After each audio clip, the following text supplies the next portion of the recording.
meeting of RBKC's licensing subcommittee, and thank you very much for attending. I'm Councillor Sof McVeigh, and I'll be chairing this meeting. It's being held via Microsoft Teams and is also being streamed live. If I could please ask everyone just to put themselves on mute, so that really helps with interference. And you can turn your camera off if you like, up to you, or turn it on when you're speaking.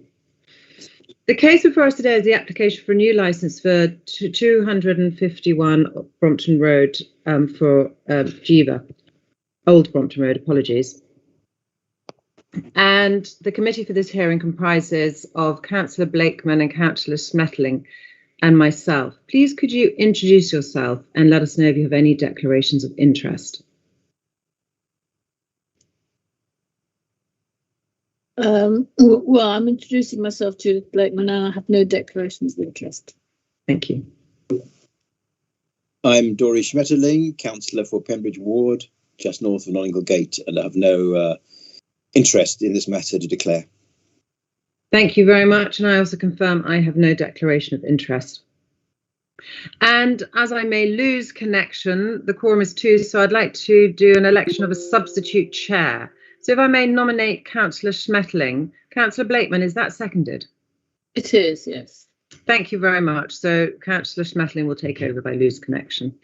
And Graham Wools, yes, microphones on mute, please. Cameras up to you. And please make sure that your mobile phones are on silent. Thank you. And the Microsoft Teams chat is not monitored, so please don't use it.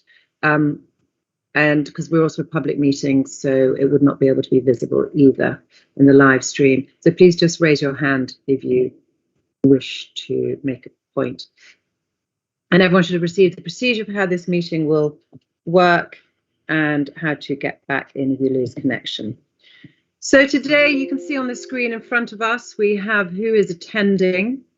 And I will just briefly run through the procedure. And when I get to you, you can also please just confirm that you are here, which would be great. So first of all, we'll have one of our licensing officers will give a brief outline of the application.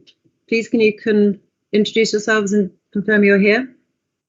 Good morning, Chair. Paul Phelan, licensing, present. Fantastic. Thank you very much. And then we will have the applicant to present your submission. So the applicants we have with us today are Fayawad and Carmine Delisio. Please, can you confirm you're here? Yes, we are. Good morning. Yes, Fayawad, I'm here. Great, thank you. And then after that, the committee will ask you questions and all the other parties will also ask you questions. And then we have 2 responsible authorities with us today. We have the police, PC Ian Davis, and then we have Noise and Nuisance, Mr. Mahaffey. Can you please both confirm you're here? PC Ian Davis, present, Chair. Thank you very much. Thank you. Good morning, Madam Chairman. Keith Mahaffey's here. Great, fantastic. And we also then have one objector with us today, Councillor Charles Williams. Can you please confirm you're here? You're on mute, I think. Sorry, yes.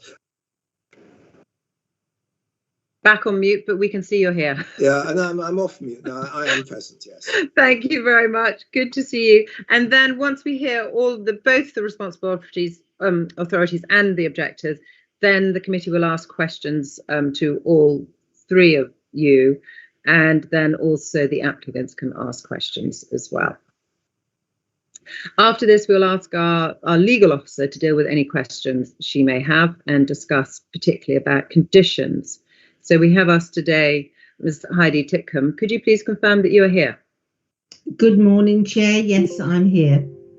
Fantastic, thank you. And then finally, we'll turn to our governance team and again loop back in with our licensing team just to see if any matters have been raised. So our governance team we have today, we have Yasmin. Would you like to confirm you're here? Is it Yasmin or Hannah? I know we have Gareth. I'm here, Chair. Thank you. Fantastic. And we've already heard from Gareth, so we know Gareth's here. Fantastic. And Hannah as well. So we are well covered. Fantastic. And I'd like to remind everyone there'll be no summing up at the end and the hearing will end and then the committee will go into closed session to make our decision. And the summary decision will be issued within 5 days and the full decision at some point thereafter. So great, I think we're going to get going.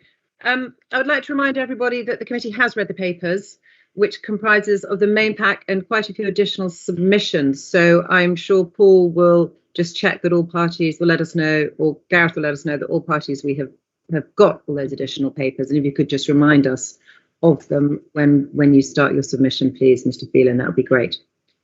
So thank you. Let's get going. Thank you. Good morning.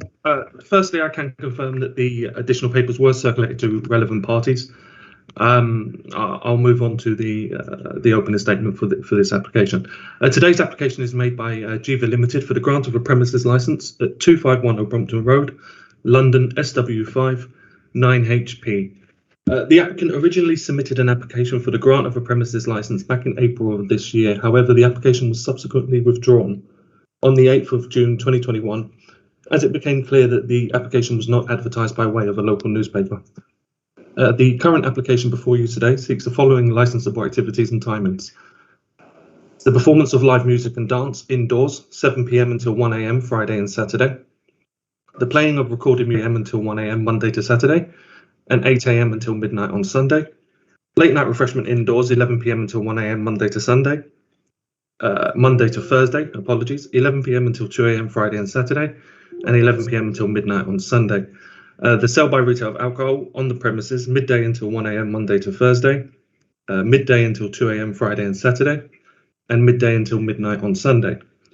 The applicant has proposed several steps to promote the licensing objectives as part of their application. Full details of these proposed conditions can be found on pages 2 and 3 of today's papers. In addition to those conditions initially proposed, the applicant has proposed several further steps following objections from the Metropolitan Police and the Council's Environmental Health Noise team.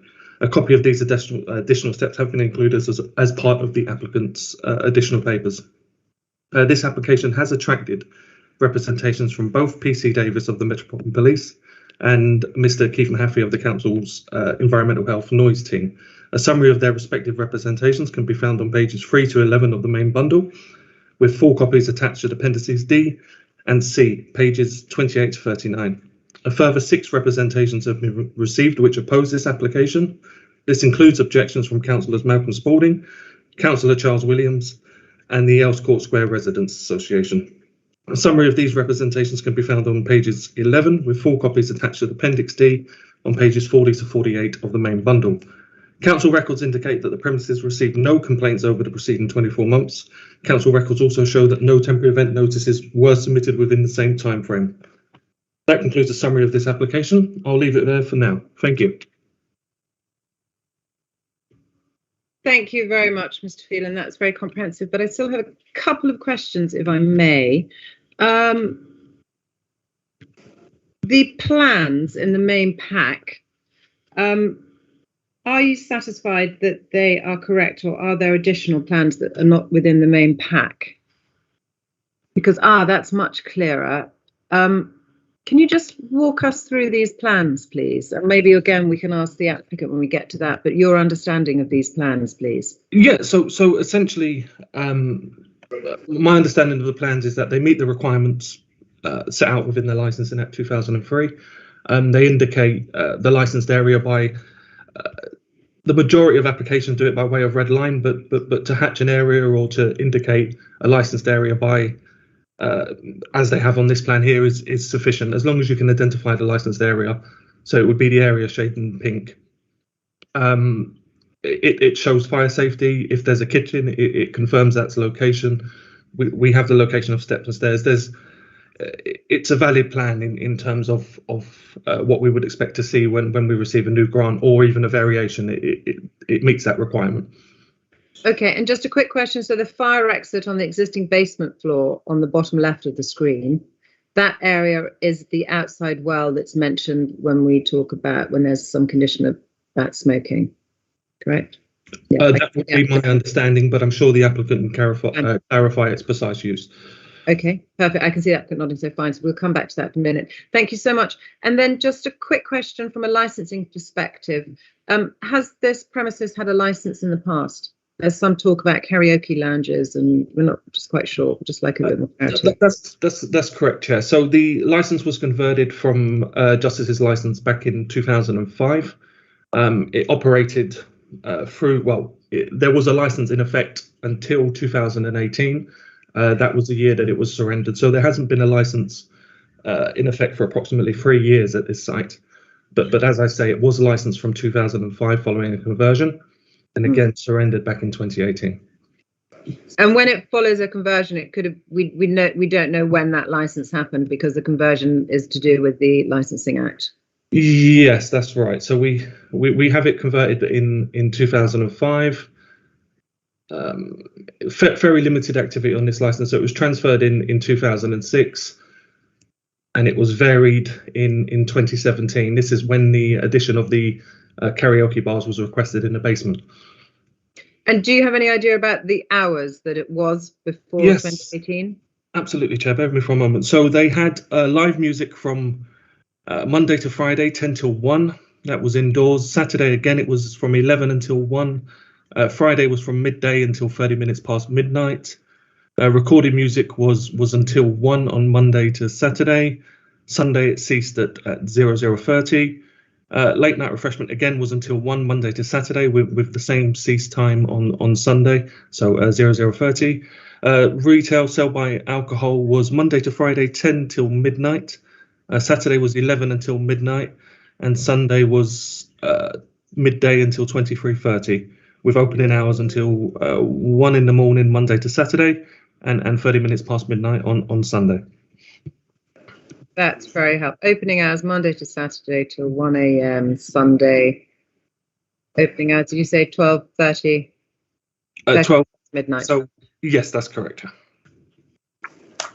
I know that this doesn't have any relation on the grant of a new license, but it's just useful for the committee to understand some history as well. Understood. Thank you. And I think Councillor Blakeman, you had a question for Mr. Phelan as well. I can see your hands up. Yes, I would like to know from a licensing perspective about the 120 capacity. Is that per floor or in total, and does it include or exclude the staff? Bear with me one moment, Councillor Blakeman. I'm just going to look for that part on the application. Mr. Phelan, I think for ease of reference, it was a suggested condition to put on. So I'm not sure where the suggestion came from. Chair, it's actually in the additional papers. Ah, thank you, Ms. Titcombe. Thank you. I see. In terms of the capacity, my understanding would be is that we have effectively no position in terms of what the limit would be. If it's been proposed by the applicant and subsequently agreed to with police or noise, then it would be conditioned to the agreed limit.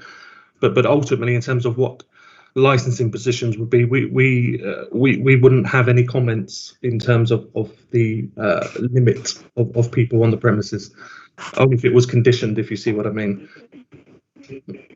So does this mean I have to ask the applicants rather than the licensing? Effectively, Councillor, that would be a discussion. Yes, that a decision would need to be made on, if I may say so. Okay, thank you. Thank you very much. Thank you, Councillor Blakeman, and maybe also we can get some input from the responsible authorities on that as well. Thank you. I think Mr. Phelan, we may come back to you as other things come up when we hear from the applicant, but I think for now that is very helpful. Thank you. Thank you. Actually, sorry, I am going to be slightly annoying and ask you one more question about the planning. Because the planning, it says, is their opening hours, and what is the position with the opening hours versus the licensing opening hours from a licensing perspective? So there is no requirement for there to be planning permission. So the applicant can effectively apply for the hours that he sees or she sees fit. Obviously, if they operate in breach of the planning restrictions, then that's a separate matter for planning. But in terms of licensing, there's no requirement for a license to be applied for in line with planning. Now, obviously, as I said, that's a matter for planning if they operate beyond the permitted hours on that permission. But there is no link in terms of applying for a license and the hours permitted by planning. Nothing prevents the applicant from applying, should I say. Thank you for clarifying that. I see Ms. Titcombe has her hand up. Yes, thank you, Chair. I was just going to expand on that. So this is the first stage. So if the committee were minded to grant a licence for hours beyond what's permitted by planning, the applicants would not be able to operate because they would still need to apply for planning permission to get the hours extended. So this is the first stage. In order to use the premises, they need licensing and planning. It's limited to 2,300 hours on planning. So even if this committee were to grant hours beyond that, they would not be allowed to operate because they would be in breach of planning. That's something. Very clear, understood. Thank you so much, Ms. Titcombe, and that is very helpful. Thank you. So I think we're now going to move on to the second stage of this hearing, and we are going to hear from the applicant, please. So if you'd like to do your submission, you have up to 10 minutes, and then we will ask you questions, please. Good morning, everybody. Good morning, Lady Chair. Would you like to start? So there have been a number of representations, and we've grouped them in 3 bundles, and we've answered by way of representing the council with a dispersal policy, with an operational schedule. And of course, we've addressed the concerns of the electives and members of the Earlsport Association by inviting them to approach us twice a year, and outside the twice a year they're invited to speak to us should they have any concerns. And we've also ascertained and confirmed to them that we have addressed the concerns of PC Ian Davis and that of environmental health to try and be compliant with the issues that have been raised by environmental health and police. Sorry, Ms. Deliza, can I be a little bit cheeky and interrupt just for a moment? If you could possibly just give us an overview of what you are planning here, and a little bit about the whole company, the whole operation, because I think we're slightly struggling from the papers as to kind of work out. I'm fully qualified. I'm a fully qualified. I'm a fully qualified international barman. I'm over the UK from 1999. Hold my personal license from 2003, if I can be wrong, when it's all the change coming through. And what we're looking for is an upper market Italian cocktail bar. Which that means if you ever been in Italy, when you go for an aperitif, that's what you will see in London. When we applied for live music and dancing and stuff like that, because in the evening, what we would like to do is because we'll be doing flair inside the premises in the evening. Meaning by flair is that it's a free flair. We got 2 international barmen, which they are the founder of the International Barman Association. They'll be working with us, and what they're doing is just chugging bottles around and making cocktails. Obviously, on the matter, if you're sitting on a table, you start to move a little bit. We told, put the dancing on, because obviously we don't want people to dance. It won't be a dance floor there, but you need to be free to enjoy what you see. It's an upmarket place. We will not do any offers on drinks. We have in our own, we got our own vineyard, one in France, one in Italy.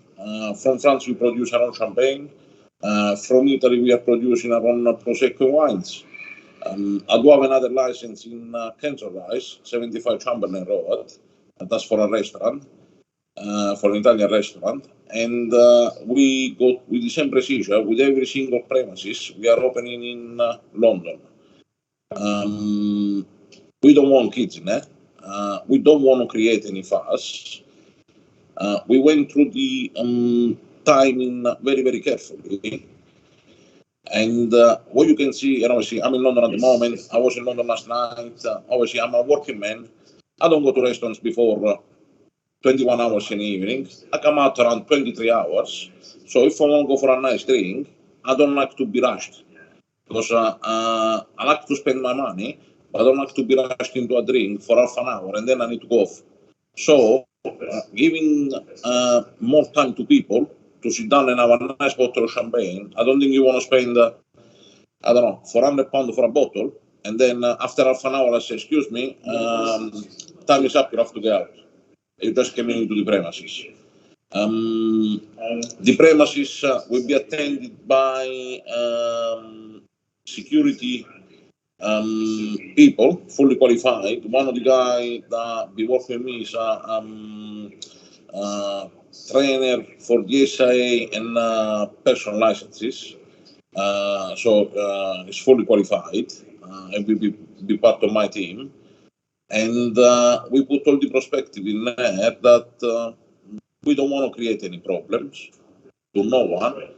And what I mean, it's an Italian cocktail bar. Obviously, you'll have nibbles all the time with your drinks. It's not the classic 3 for 2, 4 for 1. Pay £10 for 10 shots. We don't work like that. It's an upmarket bar.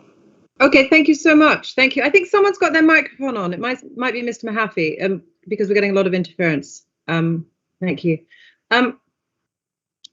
You still have more time for your submission, but I just wanted to jump in here because you haven't got a legal advisor representing you here, so I just wanted to kind of guide you a little bit on your guide. That's the wrong word, but just ask a few more questions about your submission. So you keep calling it a cocktail bar, but yet in the application it mentions Italian restaurant. Can you please elaborate on that a bit, please? What we're doing is an Italian light restaurant cocktail bar. That's what it is. We'll have a kitchen. Obviously, we'll have food for sale. But we do a light restoration. We don't do the full heavy restoration. We have some local products. And you talk about your experience in Kensal Rise. So how long is your restaurant, your Italian restaurant? Kensal Rise is about to be open in September. So it's not open. So you do not yet have an operating. I've got an operating restaurant, which I'm the DPS as well, which is in Fairford, Gloucestershire. Right. It's called Colosseo, and obviously you can see from all the reviews, it's all 5 stars from takeaways, from anything you want to look at. Then in the past, obviously, I had a similar situation to this one. That was in 2005 in Cirencester.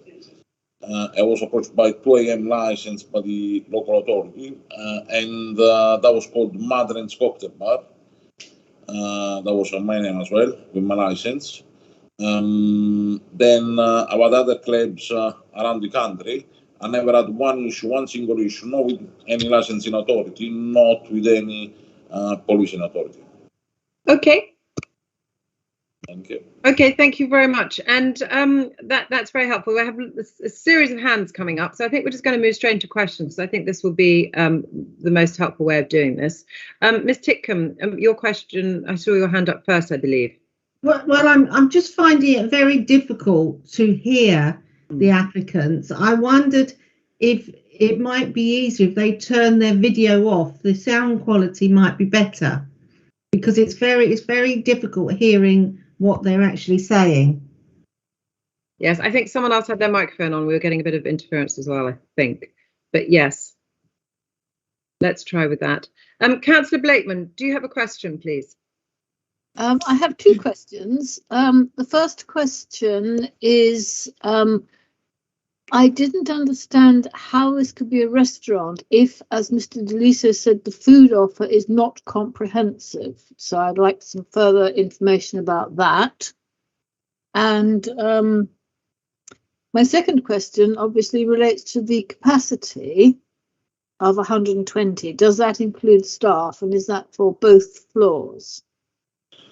Okay. Second question, under the 20, that would be including the staff for both floors. So the completed premise is no more than 120 people. Complete.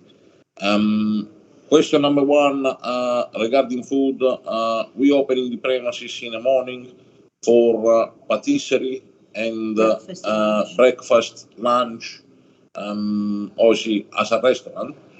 In addition to that, obviously we got the cocktails.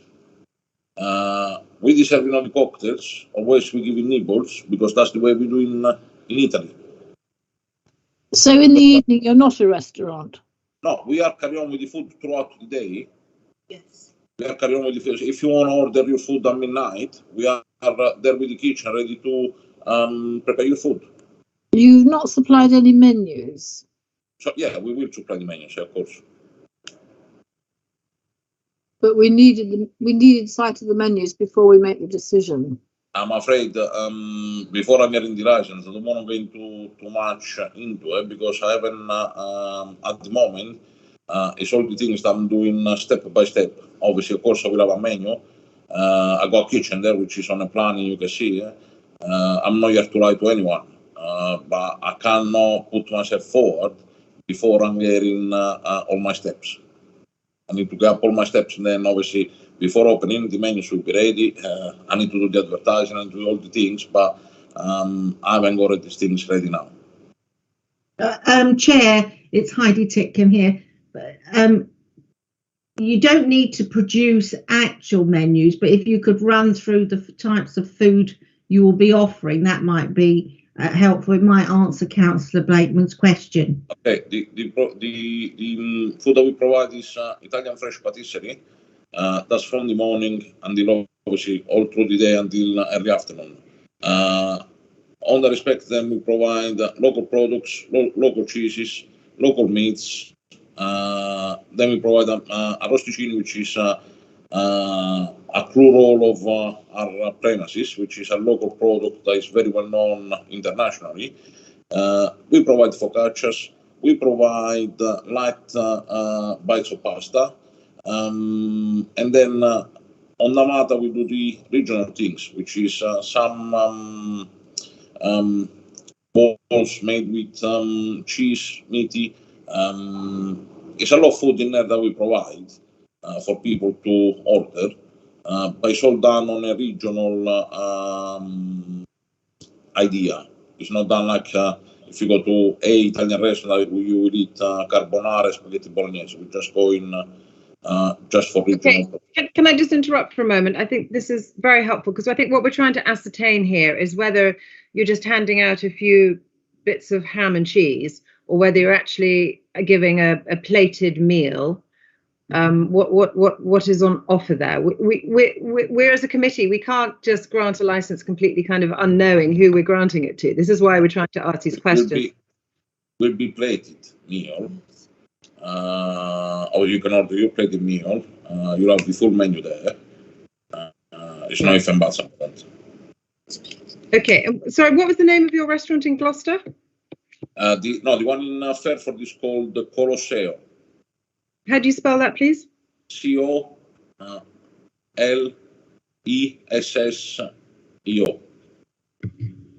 And where did you say that was? Fairford. Can you spell that, please? Fairford is FARI.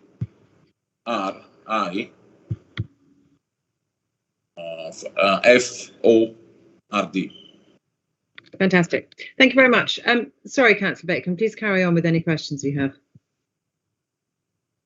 Well, I have a third question because I don't still understand this question about the hours, because you said you'd studied the applications very carefully, but our licensing policy says no, not beyond midnight, and I don't think you've justified why you want to go beyond midnight, certainly not as far as I'm concerned. The only reason I said beyond midnight is because if you come in, if you know, like a normal person, if I go out for a meal, I stay in a restaurant or wherever I decide to go out around 10, 11 o'clock in the evening, I don't want to go to a nightclub. I want to go to a nice place to have a drink, and then I don't like to be rushed for my drinks. So, giving extra time on weekends to people until 2 a.m., I don't see much of a problem. Weekdays until 1 a.m., I don't see much of a problem. I've been out last night and I was out until 2 a.m. drinking in London, so I see people everywhere. London is absolutely full of people after midnight. I can see the big issue there.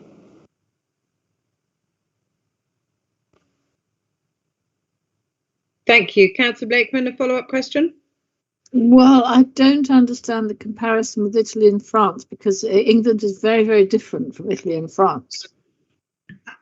Chair, because the applicant is not legally represented, I wonder if I can refer the applicant to our midnight policy, and perhaps the operator could move up to page 70 of the papers. And because I'm not clear that the applicant understands that he has to show exceptional reasons as to why the committee should grant beyond midnight. So thank you very much. So paragraph 810, can you see that? Can you both see that? If you look at this says that there are very few solely commercial areas within the borough, and taking into account the level of existing noise complaints, the limited availability of late night public transport and police records of crime and disorder, it is appropriate to generally limit opening hours to midnight in order to maintain the balance between residential and commercial interests. So that's where the policy comes to, and it says that if an applicant requesting a new license wants to go beyond midnight, you have to show exceptional circumstances as to how you will not be undermining the licensing objectives. And these are issues that have been raised by both Keith Mahaffey and PC Davies and the residents. So perhaps you could help the committee to give that justification. Thank you very much. So, Lady Chair, if I can interject there, Carmen has extensive experience in the restaurant / cocktail bar industry. He's also a licensed individual. He's got over 20 years of experience. But going back to your concerns and the stipulation of the midnight policy in the Radcliffe district, may I point you to a few things? Firstly, the premises at 251 Old Brompton did have for a number of years premises license that ran beyond the midnight policy for the Radcliffe district. And in fact, my extensive research has concluded that during the period of the granting of the license at 251 to the former restaurant, there has never been a complaint to the local authorities of either crime and disorder or noise. There are a number of transport links, again, my research has revealed, that runs serving the area and the proximity of the restaurant, and other transport other than buses that serve beyond midnight.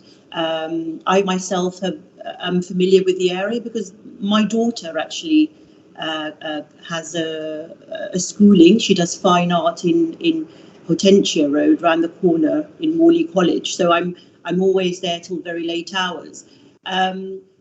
With the aspects of crime and disorder, the operational manual, which I have put together, addresses all points that we will very carefully adhere to in order to ensure that there is a balance between the 4 licensable objectives and, how our setup may affect the business and residents in the locality.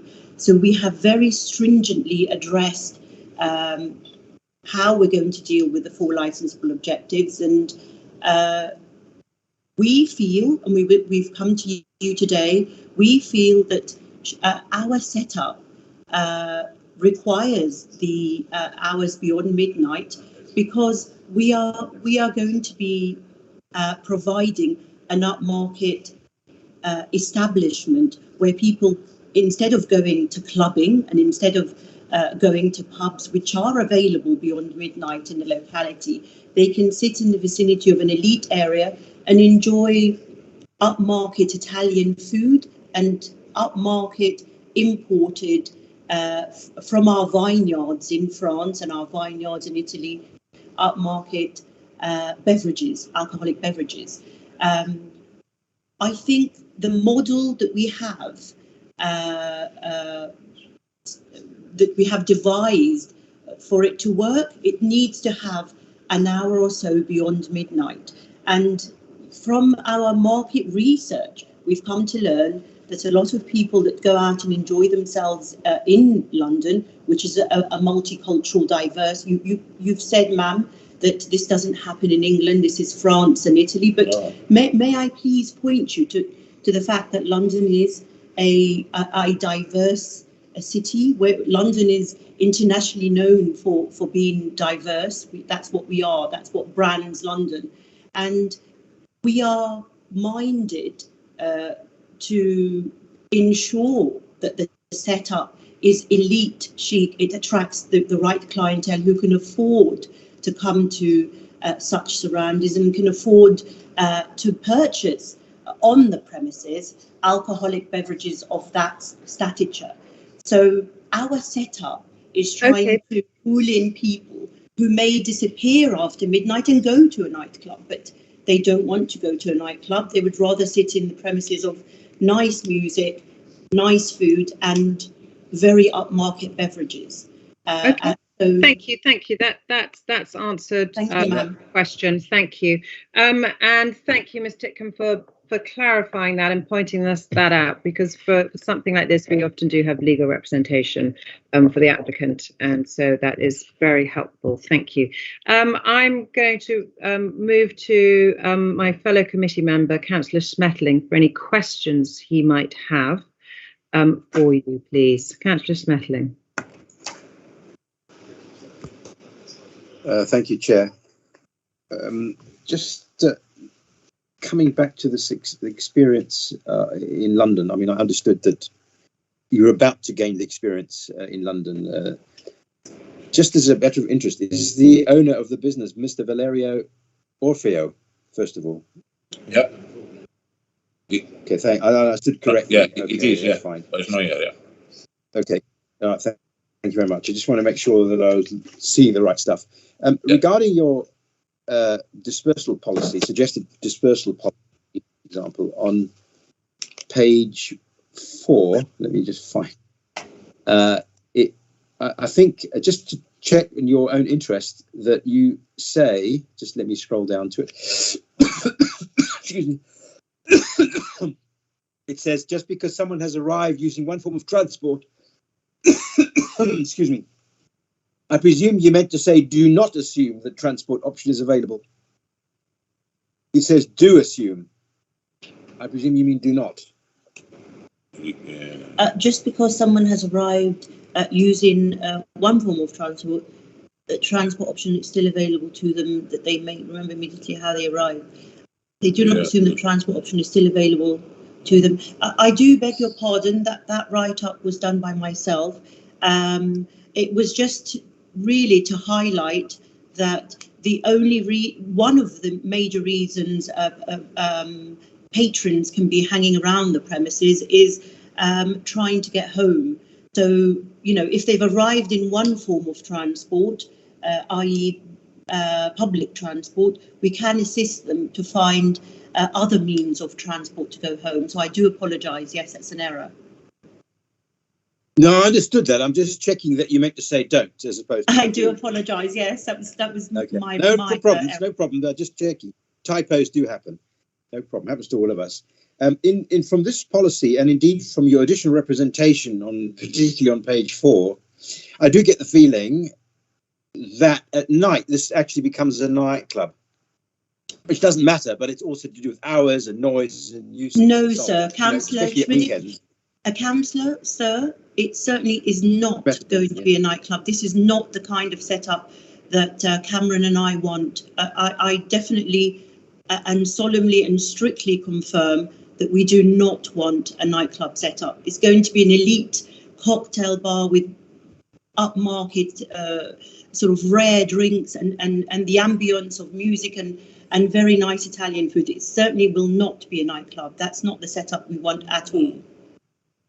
We would have gone for a nightclub straight away, but it's not what we're looking for. This is not what we're looking for. It's just the different way to drink instead of a nightclub. And I've done that in 2005 in Cirencester, in Blackjack Street, Madeline's Cocktail Bar, and was a lot of criticism like today. People didn't know what to do because I was applied for the late license, but again, was the upmarket where everybody used to drink, and that was instead of a nightclub. At my age, I'm only 46, but I don't like to go to nightclubs because I like to be more relaxed. That's not... Dana, pasta. Yeah. Oh, okay, that's understood. That's understood. Councillor Smertling, keep going with your questions, please. Thank you.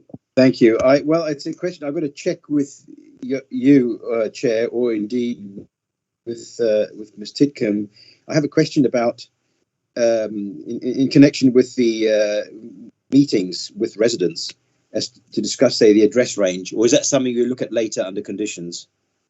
Sir, that was raised by myself. I suggested to PC Ian Davis when we first had our team's meeting with him that I would like to stipulate that in the if it's granted in the license, and it was my suggestion to PC Davis at the time that it should be twice a year.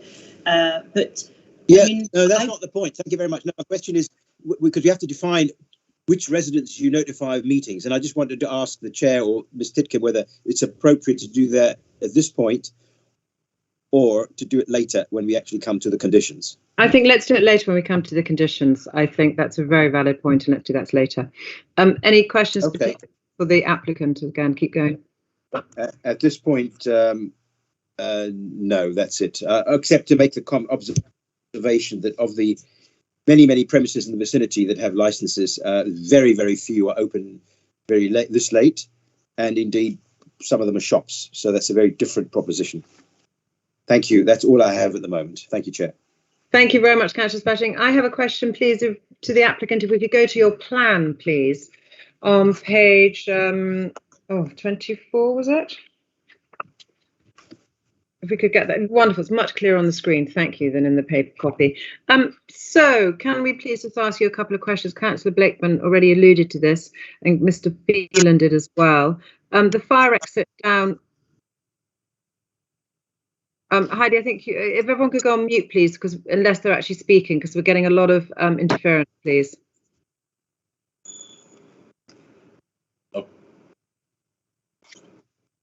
Councillor Smertling, thank you very much. The fire exit area on the basement, that area there, can you please just describe that to us, because I have not been there. Yeah, that's an external area, existing external area, it's not we done, and it's got fire escape on the right hand side, which is going through next door garden. That's a basement. Okay, and again, I find these plans incredibly limited. There's no furniture on them. I don't understand where the bar is. I think the committee is struggling to understand. Hence these questions. Hence our slight frustration. And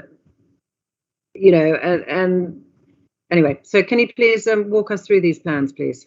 Okay, from the main entrance, which acts like a fire exit, on the right hand side of the premises, or left on the left hand side, there where it says 10.7 meters. On the left hand side will be a bar. The bar will be about 6 to 7 meters. All around the bar will be stools, and then everywhere else in the premises will be a sitting area. So then we'll have to put tables and chairs and everything else will be a sitting area. And obviously you got the on the back of the on the first floor area we got the kitchen, which is an existing kitchen, was there already, with a little storage room in there. Stairs, they go downstairs. Downstairs, the premises on a basement is divided into different rooms, and which all connect one to the other. There's no doors or anything like that on the middle.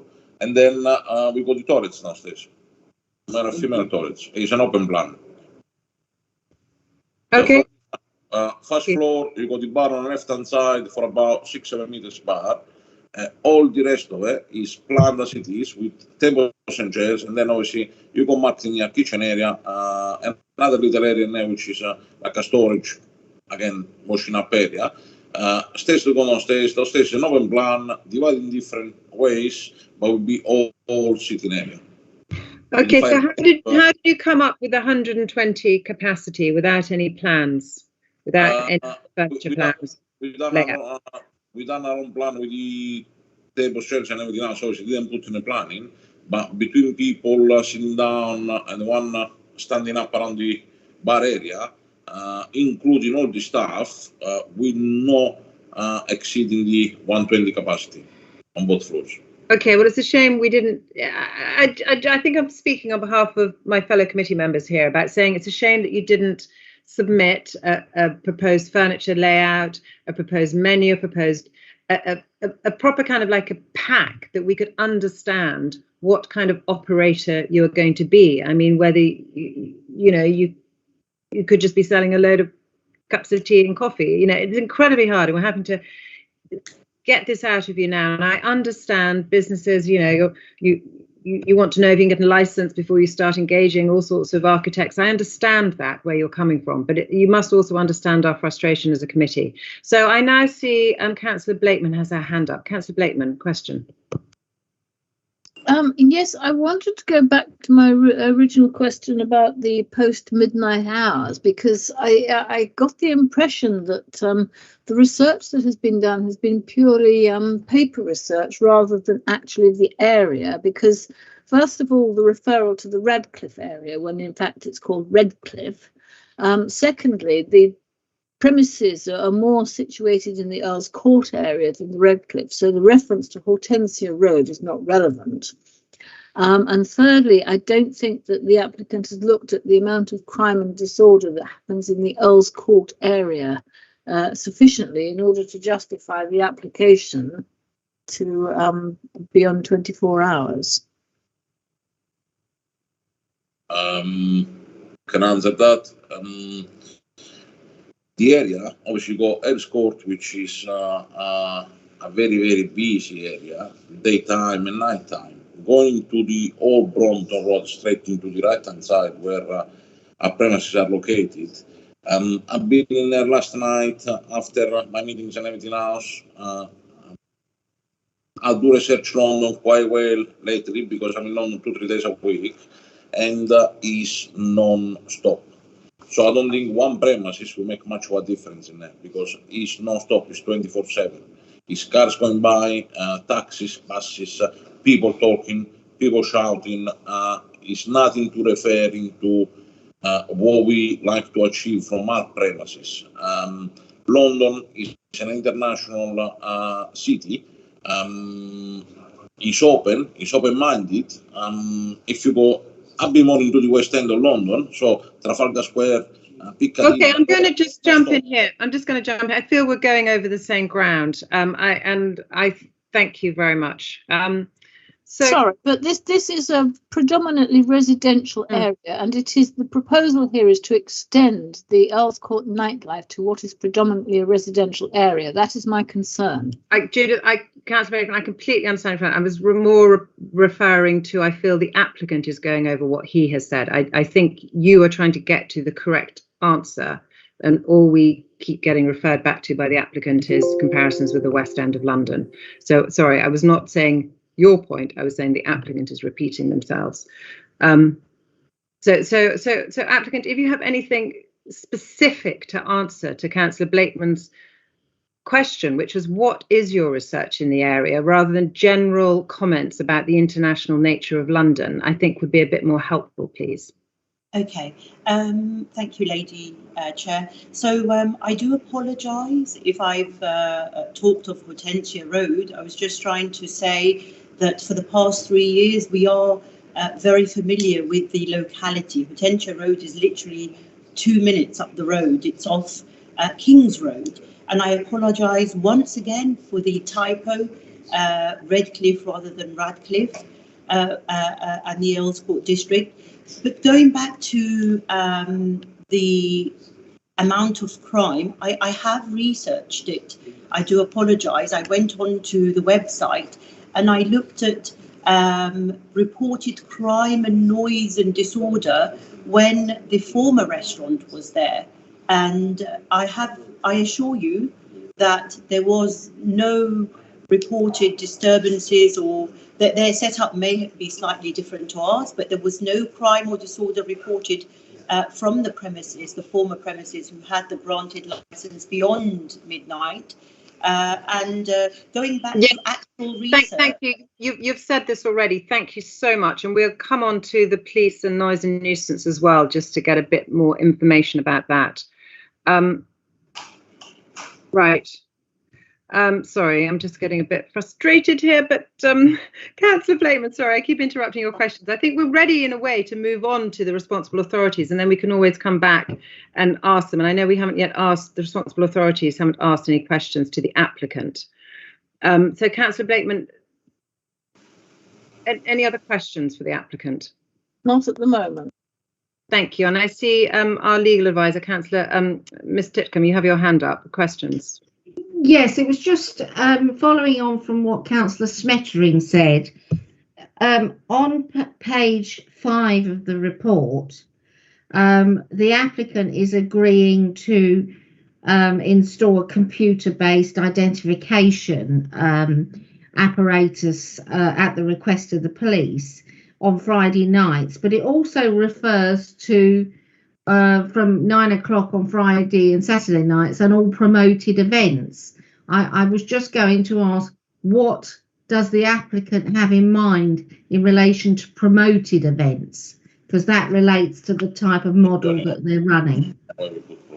I don't think there will be promotable events. I mean, the only prominent or different event will probably be during Christmas time and New Year. But we're not minded to have any other promotional events. No. Okay, that's helpful. Thank you. Thank you very much. We're now going to just move to either of the responsible authorities for questions to the applicant, please, before we get to your submission. Thank you. Would PC Ian Davis, would you have any questions for the applicant? Thank you very much, Chair. Thank you very much, applicant. Yes, I've got a few questions. Just for clarity, I know it was discussed by the committee in relation to pricing. How much is your drinks and food going to cost per head, roughly? Right, well, it depends. We already been to that question. Depends what you are. You know, see, bottles of wine start from about 25-30 pounds upwards. Bottle of champagne, the champagne we go from the 80 up to the 2,500-3,000 pound a bottle for the vintage. Normal drinks, we go from soft drinks about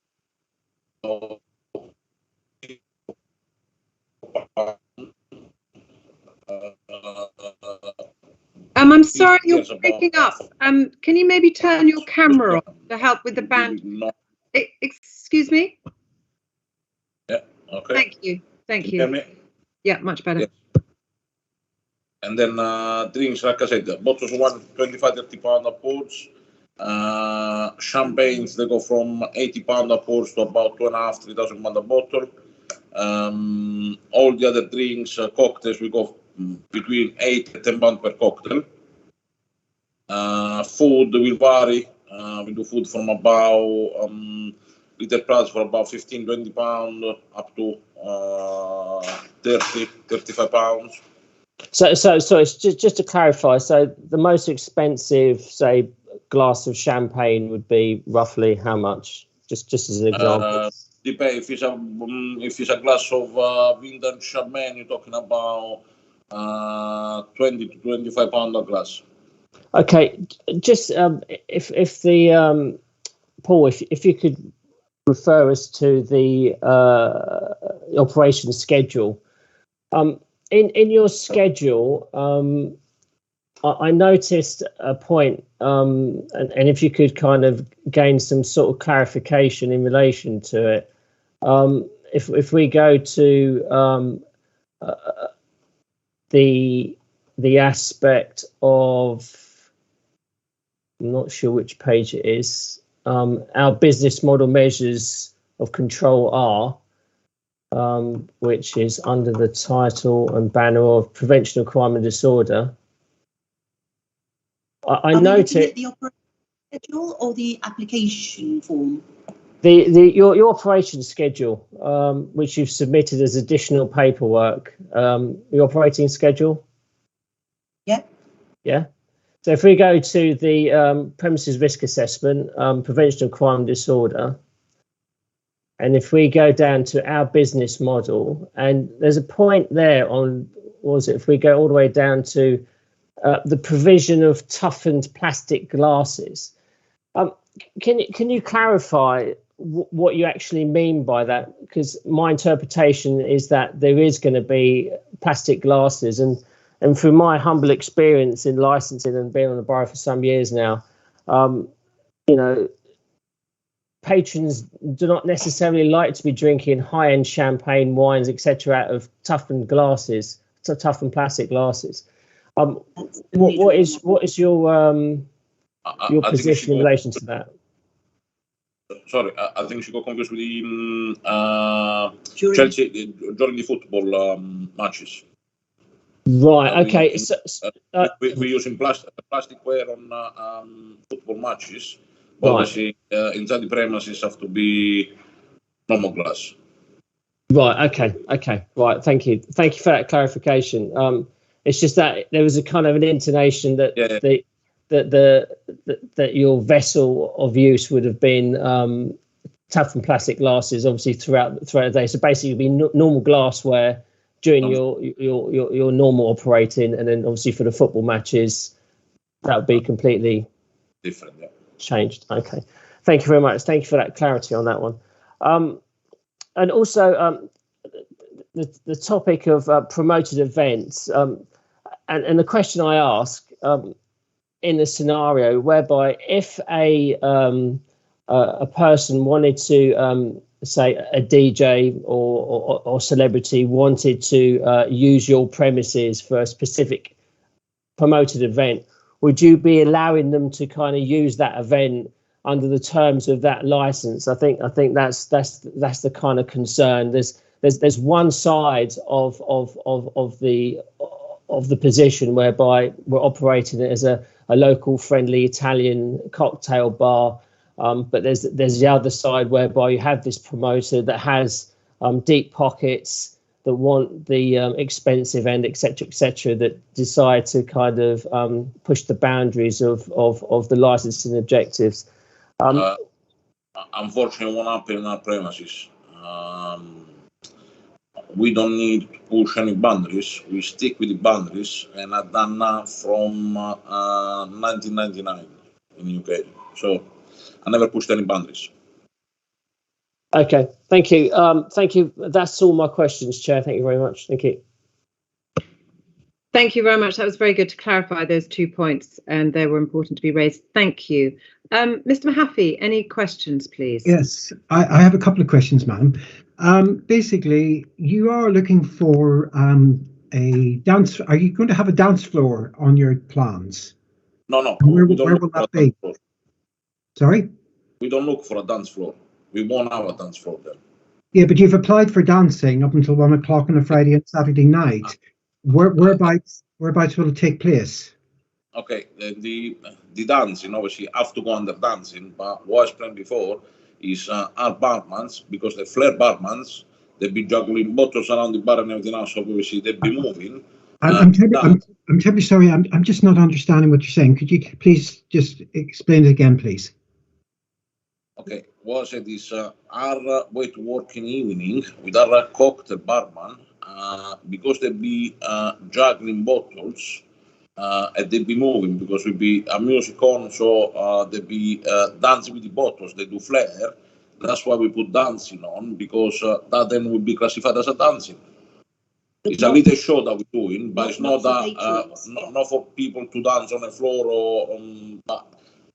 Well, then, if you're not going to have people dancing, would you be looking to remove that licensable activity from your license? If it's not classified for my staff when they do the little show, yes. But if I need to do a show, if I need to do a show with the staff on the front of the bar and then that is classified as a dancing, I don't want to get penalized later on. I prefer to have the dancing on. I'm sorry, I'm absolutely confused. Keith, it's Heidi here. Yeah. I think it's very difficult to hear, but I think the applicant is saying at some point in the evening he'll have a show put on by his staff who will be dancing, and that's why he needs it. So perhaps, if I've misunderstood that, perhaps the applicant can explain. No, that's fine. You understood really well. Thank you. Okay, I can understand that. Right. The other question I was going to ask was basically, I'm sorry, I just could not understand you when you explained what happens in the evening with the premises. Is it a restaurant with a cocktail bar, or is it a cocktail bar with food, as and when people want it? It's a cocktail bar with food when as people want it, yeah. So you will not, your main function in the evening, and what time in the evening will it become a cocktail bar? From 21 hours, probably 8, 9 o'clock in the evening, yeah. So what you're saying is that food will be available, yes. But it will not be mandatory for people to have food? Yes. And will people be seated in the premises at all times when alcohol is sold to them? Or are you going to be having vertical drinking in the premises? No, they'll be seated. The majority of people will be seated, and obviously will be some people around the bar sitting on the stools as well, or standing up. Right. And will everything be sold to resident or customers by waiter or waitress service? Table service, sold by table service. Table service. Waiting staff, yes. Okay. And no order at the bar and take on a table. No, it will be waiting staff. That's fine. Okay, madam, I don't think I need to ask any further questions. Thank you very much. Thank you very much, Ms. Mahaffey. That was good lot of clarification, which I think we all needed. And that I would just like to ask a quick follow-up question regarding the sitting for drinks versus the standing versus the sitting on stools versus with food versus without food. And that brings me to page 7 of the main pack, please, condition 14.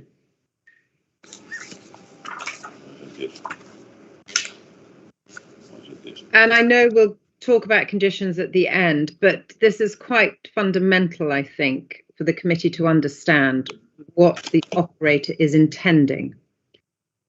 So it's quite confusing, this. We've got with food, without food, standing, seating.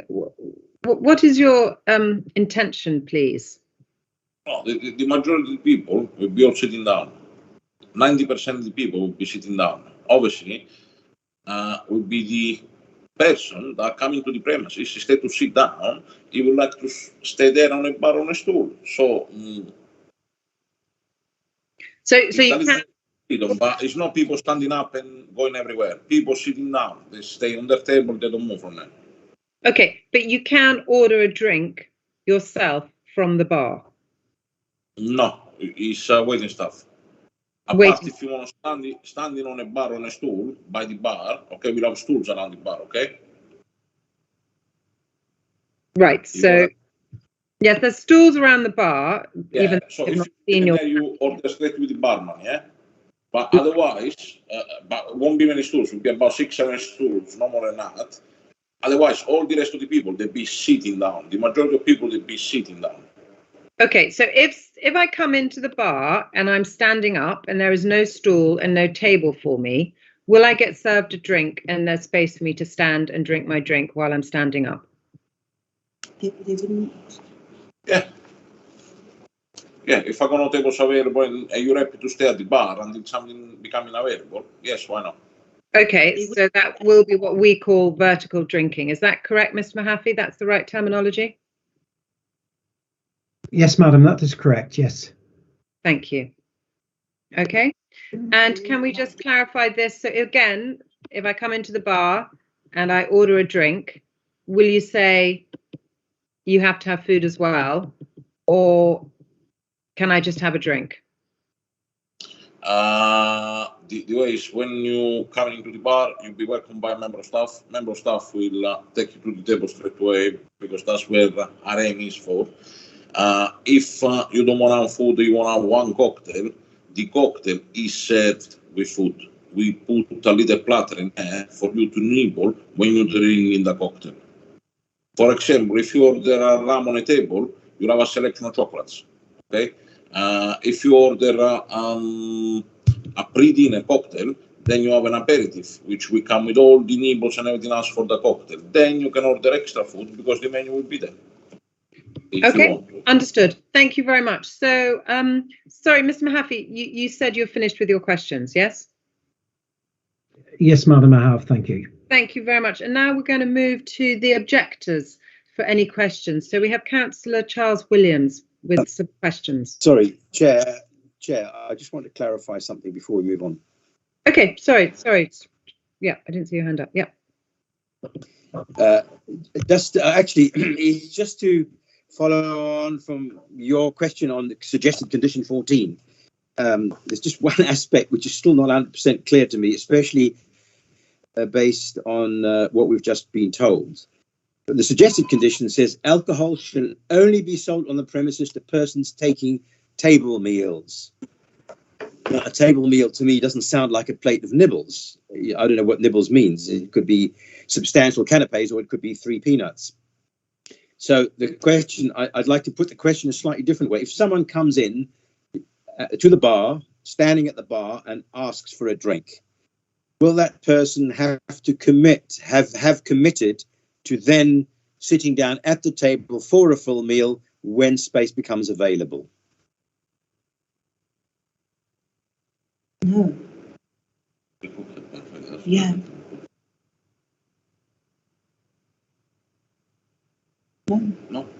Councillor, the answer to that would be no. They can come in. They will be offered food with the drinks if they sit down. It's part of our service, but they're not committed to a meal. Those seated at the table will be those ordering the drinks plus meals. So you're saying that condition 14 as, well, it needs a little bit of tidying up, but besides that, so you're saying that suggested condition 14 is not acceptable, wouldn't apply. Is that what you're saying? But, sir, if you read the condition, it says alcohol shall only be served on the premises to persons taking meals for consumption by such a person as auxiliary and no seated standing at the cocktail bar. So actually the condition is correct, sir. They can be seated at the cocktail bar and order a drink. I do apologise, but I believe the paragraph is correct. I'm just going to interrupt here. I don't think it's correct. Actually, but we can probably get Ms. Tixcom's input on this.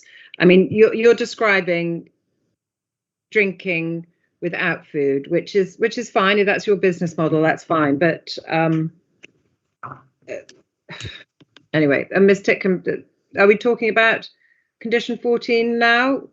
Yes, condition 14, thank you, Chair. Yes, I think the applicants and the police are talking about apples and pears. They're not talking about the same thing.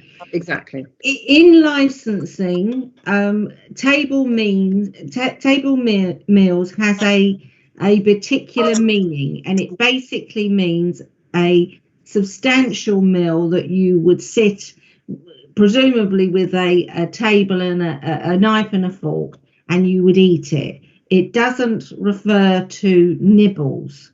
So I noticed that the applicants had agreed to that condition, and that condition in its current form would need to be tidied up, and that would be something that I would have said at the conditions stage.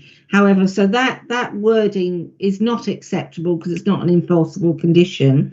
But if you're referring to table meals, and it appears to me, according to the applicant's model, they could not agree to that condition because they would be in breach and subject to prosecution, because it's nibbles would not be sufficient to qualify as a table meal.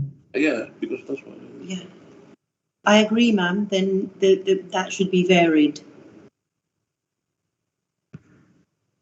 Thank you for clarifying that. And also the discussion we've had about seating and standing also needs to be clarified, because as Councillor Schmetterling was implying, if you're coming in waiting for a table is a very different, and we're having a cocktail while you're waiting is a very different thing from just coming in, drinking and going, which is, again, going back to your business plan, is quite hard to determine what it is. Right, so Councillor Charles Williams, I think you have a question. Thank you. Thank you, Chairman. Yes, just one question for the applicant who said she'd done some research about the premises under previous ownership and there'd been no complaints, which I would not disagree with that statement. But I just wondered, it was always very quiet when I went past, and I wondered, did it actually trade much or at all very late? I mean, it may be like the Pappardella next door, which has a late license and didn't trade late. I mean, did she have any further information on that? Yes, Councillor Williams, you are right in some aspects of your statement there. Next door, Pappardella and the former restaurant with the karaoke, they both had licenses beyond midnight, 1 and 1:30. However, their trade was rather diminished past midnight, but that didn't, that's not the condition or the reason why they didn't have any disturbances. I think they both restaurants have not attracted any crime or disorder or any noise disturbances. And in particular, 251 Old Brompton, they did have a karaoke set up, and they did have sort of a similar setup to what we're having, with the exception of the actual full knife and fork table meals, as the councillor said there. But there were never any reported crimes. I've investigated, or noise disturbances to local residents, or indeed the residents above and behind the premises. Thank you. Thank you, Councillor Charles.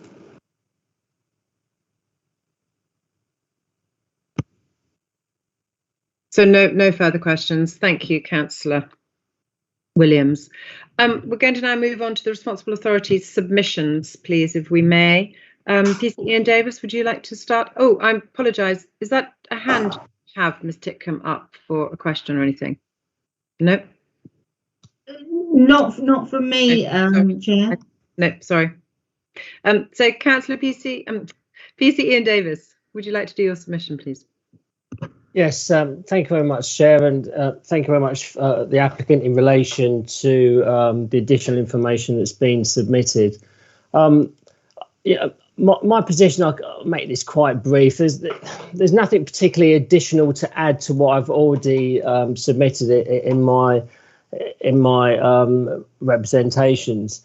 I think that the key issue is that police concerns is the prevention aspect of these later hours past midnight. We've had a number of conversations I've had a number of conversations with the applicant via Teams and on the phone, and I take great comfort in relation to them taking on board a number of conditions which have added up to nearly like 31 conditions, which are quite a task, and one could argue onerous, but a task for them to be able to kind of provide this business model. But the police position does remain and wholeheartedly does support the council's position in relation to the midnight policy. Obviously, with that location, the possibility of disorder from the Old Brompton Road belt that goes into Fulham Road, into Hammersmith. There are potential concerns that may happen.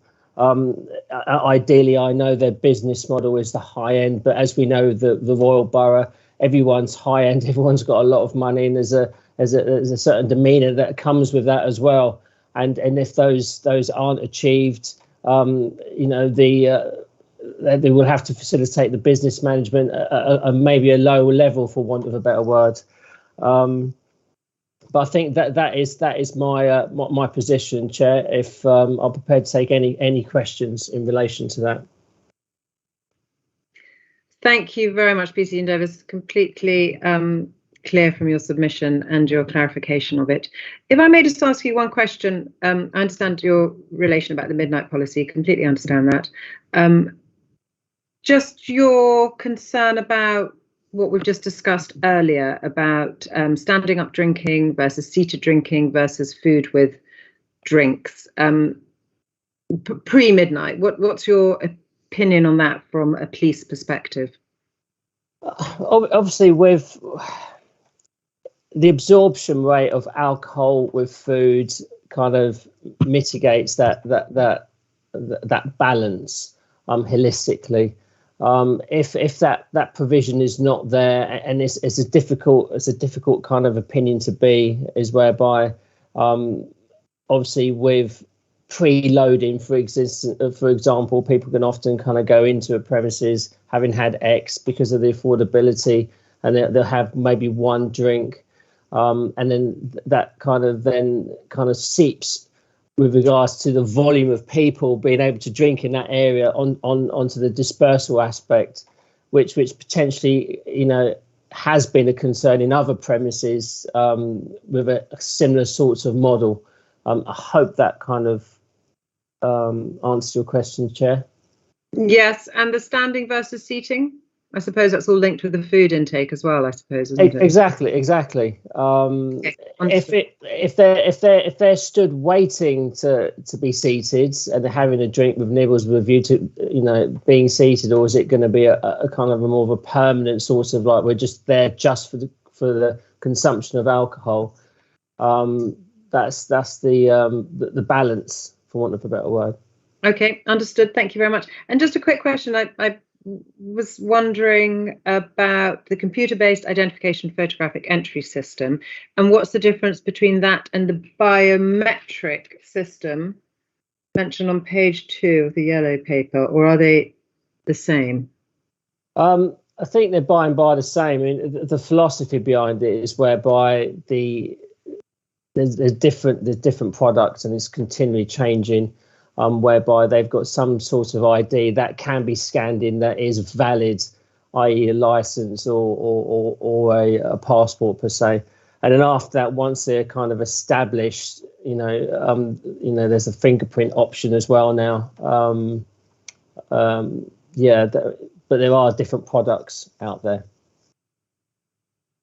And your understanding of how these work, even if you are obviously well over 21, so say I turned up there, would I still have to prove ID? Well, I mean, if they've established themselves as having entered the premises and they've provided their ID, there's no reason for them to bring additional ID because you've already been in. For instance, if it was yourself, which I know you're over 25, you wouldn't have to kind of carry that load all the time because you'd have your thumbprint, for example, and that should satisfy. But clearly, you'll be judging that patron at the time alongside their entry. Yeah, but if I went there the first time, or if someone older went there the first time, would your expectation would still be that they would still have to do this ID thing? Oh yes, of course, yeah. The Challenge 25, of course, yeah.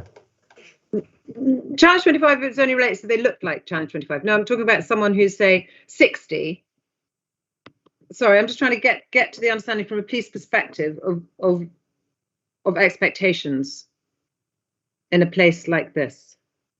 Well, I mean, I think the aspect with the ID is whereby once they're identified as a valid patron, and they're in the system, and it can be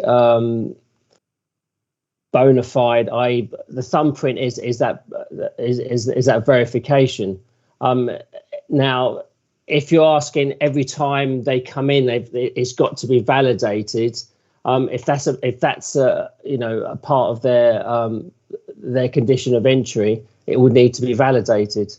Is that answering the question? I think so. So. Thank you. Kat, thank you. Councillor Smetling, question. Thanks. I'll just get my hand down before I forget. Yes, PC Davis. Perhaps I missed something, but I'm not clear about this. Normally, biometric identification means that somebody's got a record of your fingerprint or your face, and then you present your face or fingerprint, and you get let in somewhere, whether it's into your telephone or into premises. But I'm not clear what this means. To produce identification is straightforward. I understand that. It could be, well, usually specified by passport or driving license or something. But I really don't understand what this then means.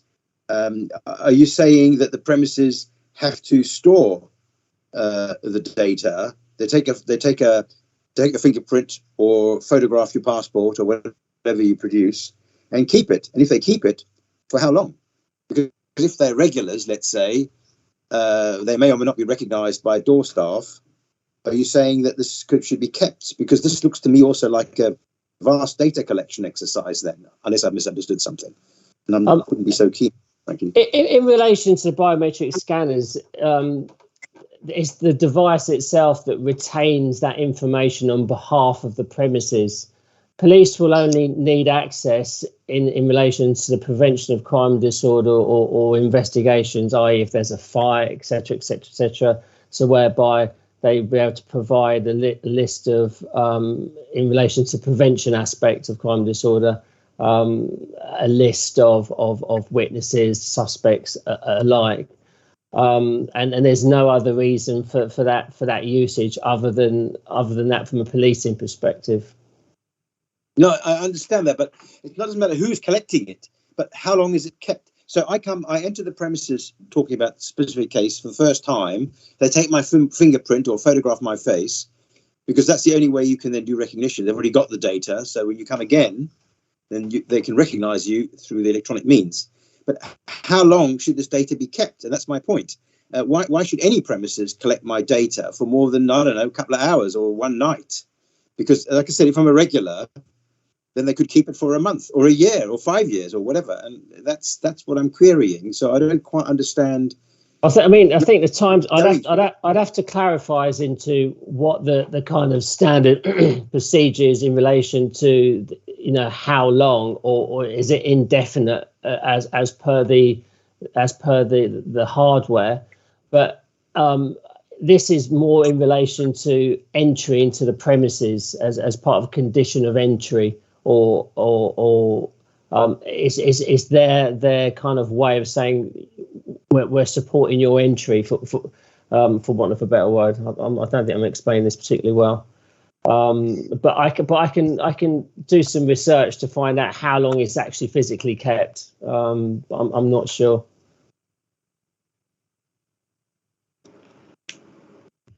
Chair, it's Heidi Tickham here. If I could just ask a question just to clarify. Recording of data and keeping it. PC Davis, I think the question is basically being asked, apart from how long it should be stored, and we're not sure how long at the moment. But the question is, having heard what the model is for this premises, do you think it is appropriate to attach this condition to this type of restaurant stroke bar? I know it's used in nightclubs, but having heard what the applicant has said, are you still saying to the committee that it is appropriate and proportionate to have this condition? This condition is more relative to the vertical, the bar aspect. We would not be kind of directing this towards the restaurant use.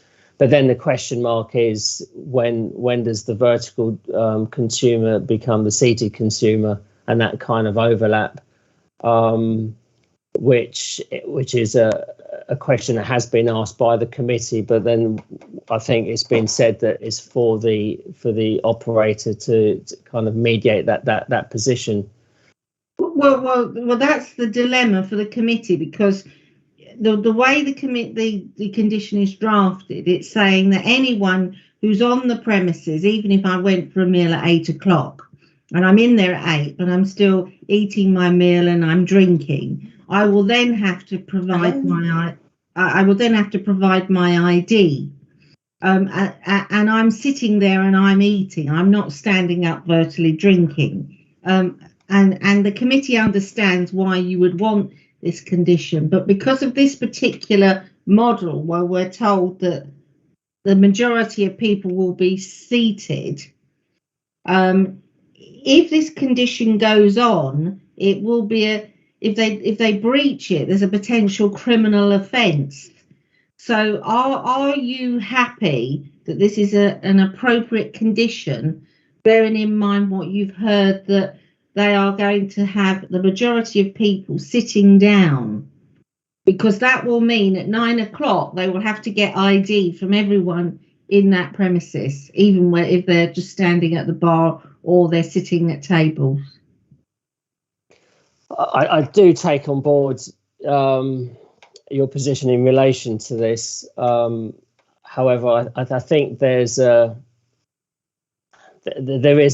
kind of aspect whereby there potentially could be a concern in relation to the operation, and I'm mindful. I'm thinking of the nightclub sort of mandate for this usage, but I have seen in other counties whereby bars have used it, and pubs have used it alike, ID scan.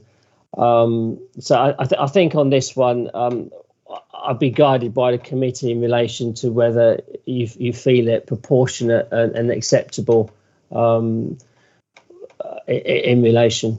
I hope that answers the question. That's very helpful. Thank you. And thank you, Ms. Titcombe, for putting it so concisely. And thank you, PC and Davis. I think, a lot of information has come out during the course of this committee hearing, which will impact on the committee's decision. And I know that some of the conditions were put in before a lot of the information that we've got out today we knew about. So thank you for that. We are now moving on to, I think we've asked all questions to you.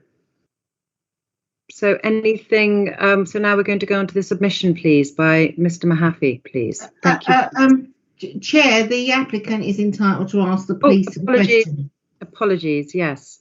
Applicant, do you have any questions for the police?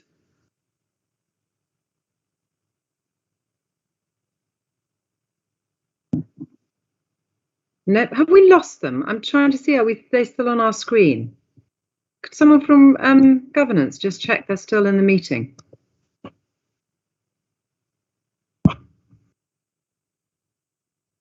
Gareth or Hannah or Yasmin? They don't appear to be. Have you looked at the list of No, I'm looking at the list. I think they've dropped out. They don't appear to be on the listing. If they've dropped out, we're going to have to adjourn. Yes, I a agree. few moments to get them back. So it's now 11:30. I think we'll adjourn for 10 minutes anyway. And Gareth, if you could try to phone them and find out what happened, they might have an internet connection problem. Yes, I'll ring them immediately. And so Good we'll call, adjourn Chair. 10 minutes. We'll come back at 11:40. Thank you very much.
I can't hear them.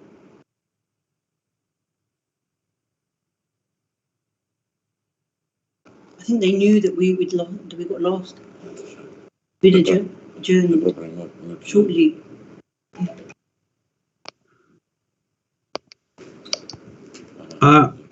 Faye, Awad, and Carmen. Aye.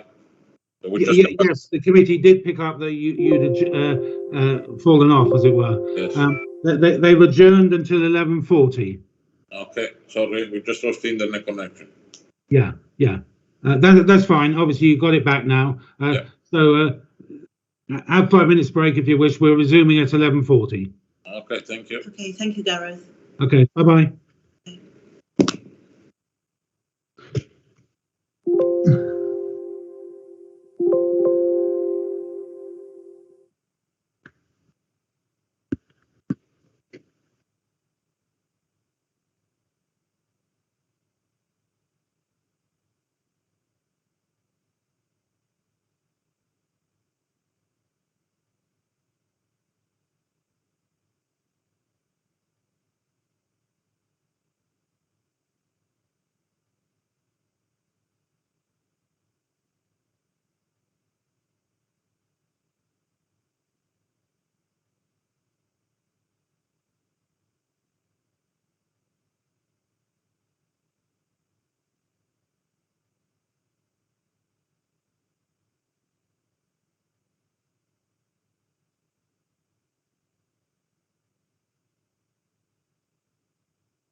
Faye and Carmen. Hiya, Gareth. Hi. When we resume, the first bit will be the chairman will ask you if you had any questions for PC Davis. Okay. That's the point where we had reached. Okay. I'm so sorry. We lost connection for some reason. No, these things happen. That's all right. Thank you for getting back. And as I said, we've adjourned. So. Okay. No worries at all.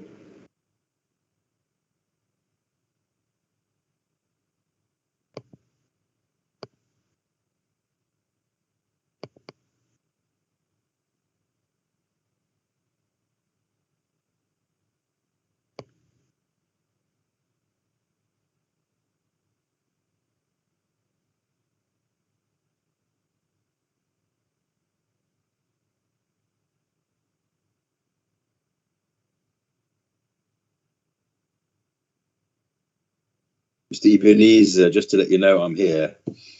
Back. Hello, Dory. Hi. I'm back too. Okay, thank you.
I'm just going around checking people are back with us. Keith Mahaffey, you back with us? PC Davis? Gareth, I'm here, yes. Thank you both. Councillor Williams, you back with us? I am. Thank you. Councillor Heidi, are you back with us?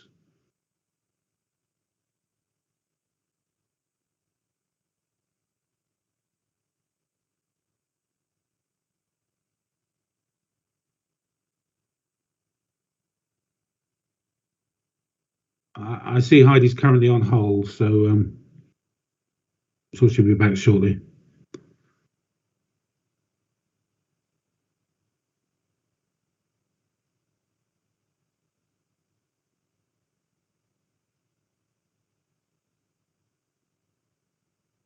Gareth, can I just ask, how come Laura McGann is shown as on the list when she's not attending? I think she is here. Hello, Councillor, I am here. Oh, you are? I'm here alongside Paul. Oh, right, because I marked you as absent. Oh, well, not present, I mean. I'll have to change my sheet. Okay, thanks. Excuse me, Chairman, if you're there. Councillor McVeigh.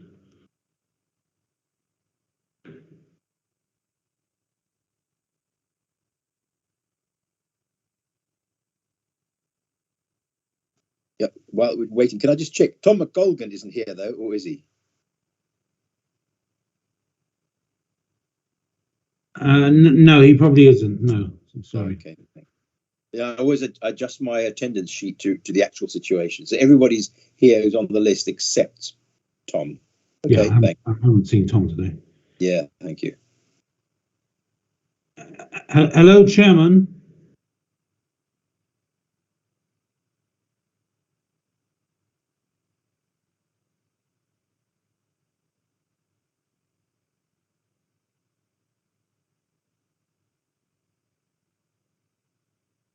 Heidi is still down as on hold.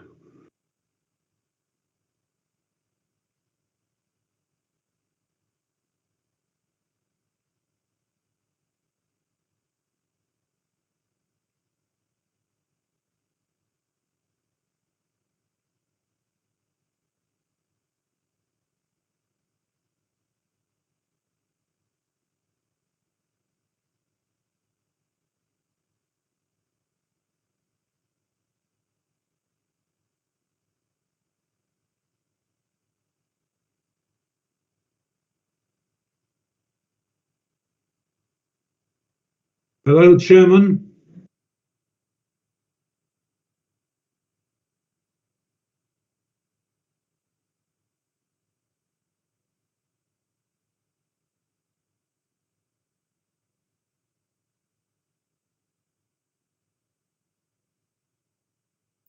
Oh. Hello, Chairman. I believe everyone is back with the exception of Heidi. Okay, well, let's wait a few minutes. No, I'm here. I'm here. Heidi's back now. Great. I believe everyone to be back, madam. Fantastic. So let's resume. Thank you. So, thank you, team. Fantastic. Got everything on the screen. So we left where we were asking the applicant if they had any questions to the police. So applicant, if you have any questions to the police. Yes, I got a question for Mr. Davis. I just want to clarify this CIS system. Now, the CIS system is fine for me. But I just want to clarify: if a person over 25, so he looks older than 25, which we go back to the challenge 25. Do I still have to put his ID through the system? It's only because I'm looking for data protection that people my age or your age, if I don't go out to my ID and I'm over 25, you can see that clearly. I can scan my face, I got no problem. But then if I go ask for a passport, I don't bring the passport with me, then what can I do? I'm black-headed there, which is a very grey area that I want to have clarified. PC Davis, I also want, if you don't mind, sir, just to clarify on this point, in line with GDPR and data protection, how long would you want us to secure this information?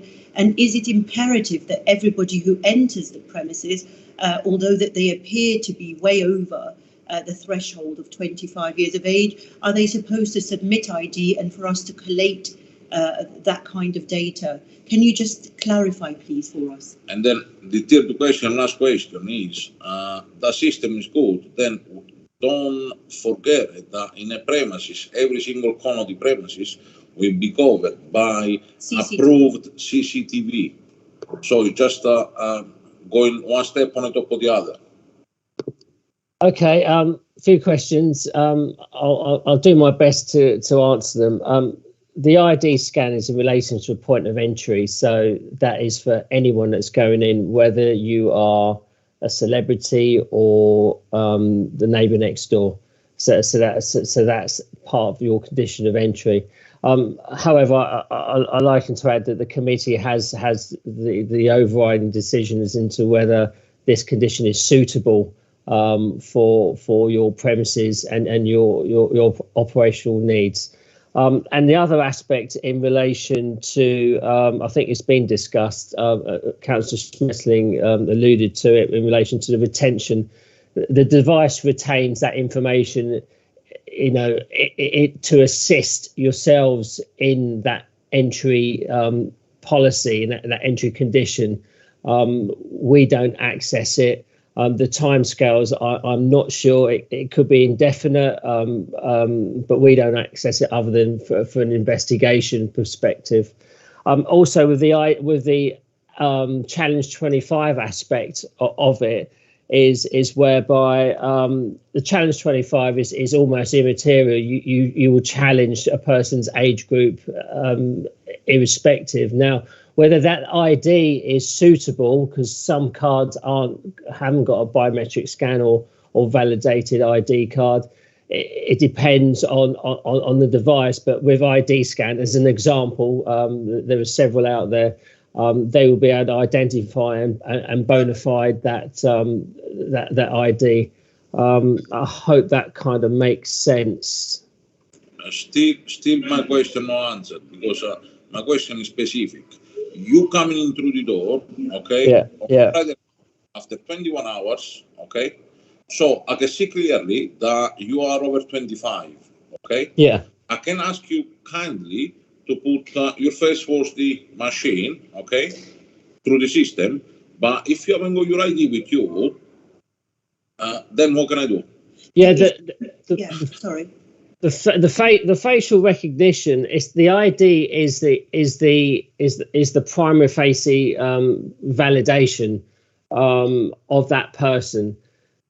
To use the facial recognition would be the next time they visit or at the time. So basically, if they have a fingerprint or facial recognition, that you can say, well, that person, Mr. X, was in here last week, and we know who he is, and we're happy him being a customer. That's how that system works. Yeah, but my question is different. Is you coming through the door? You don't have your ID with you. I can see you are 25. Is it imperative that we ask? It's imperative that I ask you for ID. PC Davis, do you want me to assist here? I'll call them Heidi. Thanks. If I can clarify for you, because you're not legally represented, if you agree to this condition, it means that you need to obtain the identification of everyone in that premises who are there from 2100 hours, whether they look 60, 40 or whatever age. The issue about the condition in relation to the Challenge 25 is an entirely separate condition, and that only relates to people who look who look over, under 25.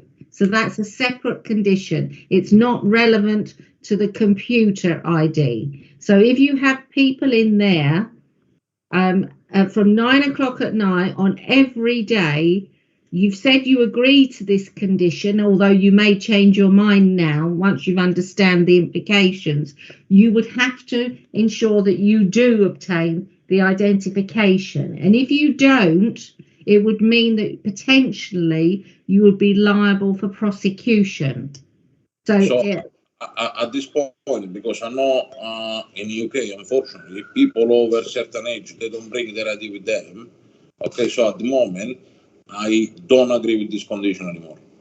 You see, sorry, Heidi, just there's aspects in relation to this, and it is the committee's decision process as to whether this condition is submitted. Agreed.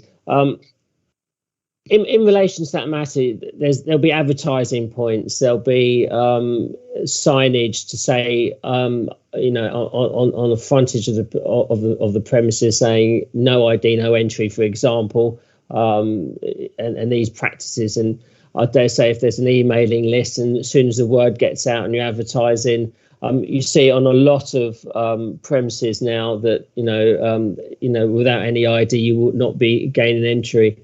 That is how these principles are kind of marketed out. I'm not sure as to whether you've considered that in your business model, but that is the way that a lot of clubs and so-called establishments operate. No, but we're not a club, PC Davis. So I think for the scanning system, the CIS, I understand, but for somebody who clearly looks 60 plus. I mean, is it imperative that we collect their passport or their driving license when they? Okay, I'm just going to interrupt you. I think we all understand what's at stake here about this. A lady speaker, sorry. Sorry, I think we all understand what's at stake here about this condition. You don't want it. The police will be guided by the committee, and the committee will decide in closed session about this condition. I think we now have all the information, and it has actually been incredibly useful. So thank you very much to everybody. Have the other questions been answered, applicant? Are you happy with your questions to the police? Yes. Fantastic, great. So now we're going to move on to noise and nuisance. Ms. Mahaffey, to your submission. Thank you. Right. Thank you very much, Madam. Basically, my concern with regard to this application is the lateness. There is a technical fix for the containment of the sound within the premises. It's basically what you don't have is the control of people outside the premises and the impact it has on residents. The issue with regard to the Old Brompton Road is it's a very reverberant road. There are residents with bedrooms overlooking the street, and as a result, we have potential for a lot of complaints. We have other premises in the street, one which operates a little later, and there are residents who are affected by that. It's the fact that the noise just doesn't be absorbed. It is the fact the noise reflects, and it can impact significantly on residents. Yes, there will be a certain amount of noise in the street, but the traffic levels reduce. There will be more instances of where we have lulls in traffic, where there is no traffic movement, and they'll be for longer periods at 2, 3 o'clock in the morning when the premises is about to discharge. Now, I personally feel that this application is too late. We don't know these applicants. We don't know what sort of management will be in control. The previous licenses, yes, they did have the ability to stay open until 1 o'clock in the morning, but the licensable activities finished at midnight. The only thing that went on to half past midnight was a late night refreshment. It was very much a case that the premises had an ability to stay open a little longer for drinking up time. Normally we give people 30 minutes, but in the circumstances for this application, they got an hour. And that's the reason why the license was that little bit later. Now, clearly, 2 o'clock is not acceptable in my opinion. I still feel that this license should be midnight plus 30 minutes. But again, that is for your decision. I don't feel that they have satisfied the midnight policy. I do not feel that the information that they have provided is sufficient for me to recommend that you disregard the midnight policy. So I'm concerned with regards to what they are proposing. I also think that this is a way of obtaining an A4 use for the premises. If it's a cocktail bar, you know, a restaurant is a restaurant. People come to a restaurant after 8 o'clock in the evening to have food. These premises are not going to be promoting food after 8 o'clock in the evening. And I would be very much concerned that it's going to be a bar with food rather than a restaurant. The use of the premises, I understand, is within the generic group E. It's not an A4 use, which is a bar.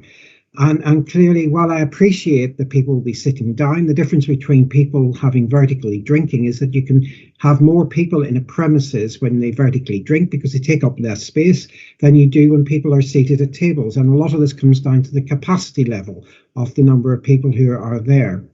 The concern also is the fact that we have a terrace at the back, which leads out onto a small area, which is overlooked by the residential dwellings above and behind in the streets behind. And clearly, the use of this terrace has to be curtailed as well. And that's why I have suggested an hour of use for it in my condition. Madam Chairman, I have concerns about this application. The only way that it's going to operate well is basically for the applicants to demonstrate that if they are given a midnight license, they can manage it and they can maintain it. And it is a bit premature to give a license after midnight here. I consider that if they want a later license, it's up to the applicants to operate till midnight and then to demonstrate it can be managed and to come back with a variation application. I take the view that clearly, if you are minded to grant this application, I have no issues with a license being granted, but not for so late. And I also consider that the application should contain as many restaurant conditions as is necessary, because that is the use of the premises, and clearly not to have those then gives rise to potential for nuisance to neighbouring residents. Thank you, Madam. Thank you very much, Mr. Mahaffey. Very succinctly made and very useful points. I have no questions for you. I will turn to Councillor Blakeman or Councillor Schmetterling if you have any questions for Mr. Mahaffey. No, I think that was very succinct and clear. Lady Chairman, may I? Not you yet. Sorry, it's not you yet. Sorry. I'm just seeing if Councillor Schmetterling has anything. Thank you very much. No, I agree with Councillor Blakeman. It's all covered. Thank you. Thank you. Actually, apologies. I do actually have one question. Sorry, Mr. Mahaffey. Capacity. Going back to this capacity issue, I find it very hard to discuss capacity when we've not seen any plans with table layouts on. What's your view on the capacity, please? Well, the capacity is usually set by the fire rating certificate assessment that is done on the premises. It's for them to deal with it. But the issue really here, it comes down to the what the planning use is, and sometimes under the planning use they have a number of covers that are specified as part of the planning use, and that is the number of people that will be seated at tables.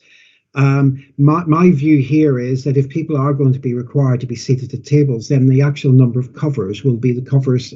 If there is a specific number in the planning permission for the premises, that would be what we'd be looking to. But again, the fire risk assessment would be considerably less if you have seated at tables rather than permitting vertical drinking in the premises.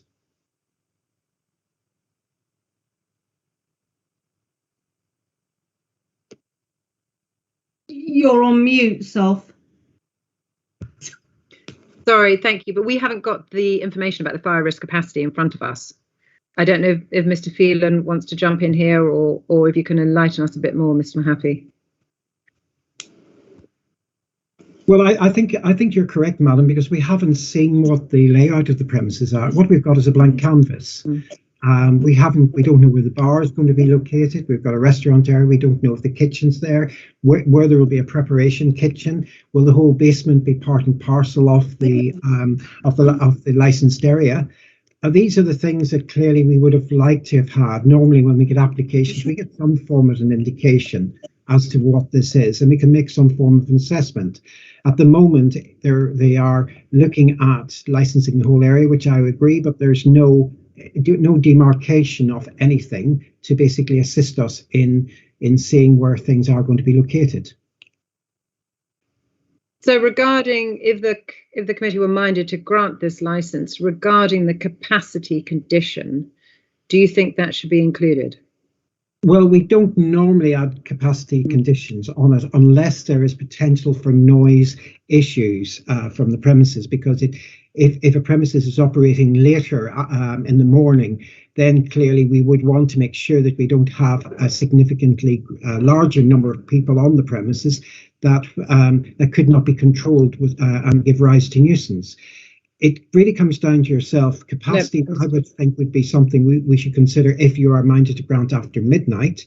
But if you don't grant after midnight, then clearly it's a restaurant. It'll be discharging out at the same time which other premises will. And I would think as long as we have conditions that alcohol is sold to customers seated at tables, then that should be sufficient for the restaurant. Okay, great. Thank you for that.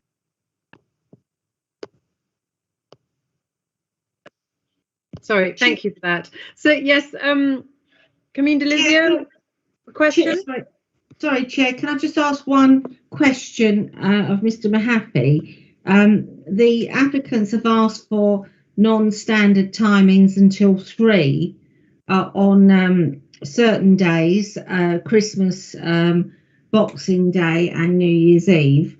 Did you have a view on that? I don't have an issue with New Year's Eve because clearly premises will want to stay open. Normally we allow premises to go to 2 o'clock with regards to it, but 3 o'clock, 2 o'clock, 3 o'clock, I would prefer a 2 o'clock finish on New Year's Eve. As for Christmas Eve, personally, I feel that the majority of people are gone by then, so I don't see why it should be a particular issue. The only one I would agree to would be the New Year's Eve, and that would be to 2 o'clock. Thank you for clarifying that. Thank you, Ms. Titcombe, for raising that.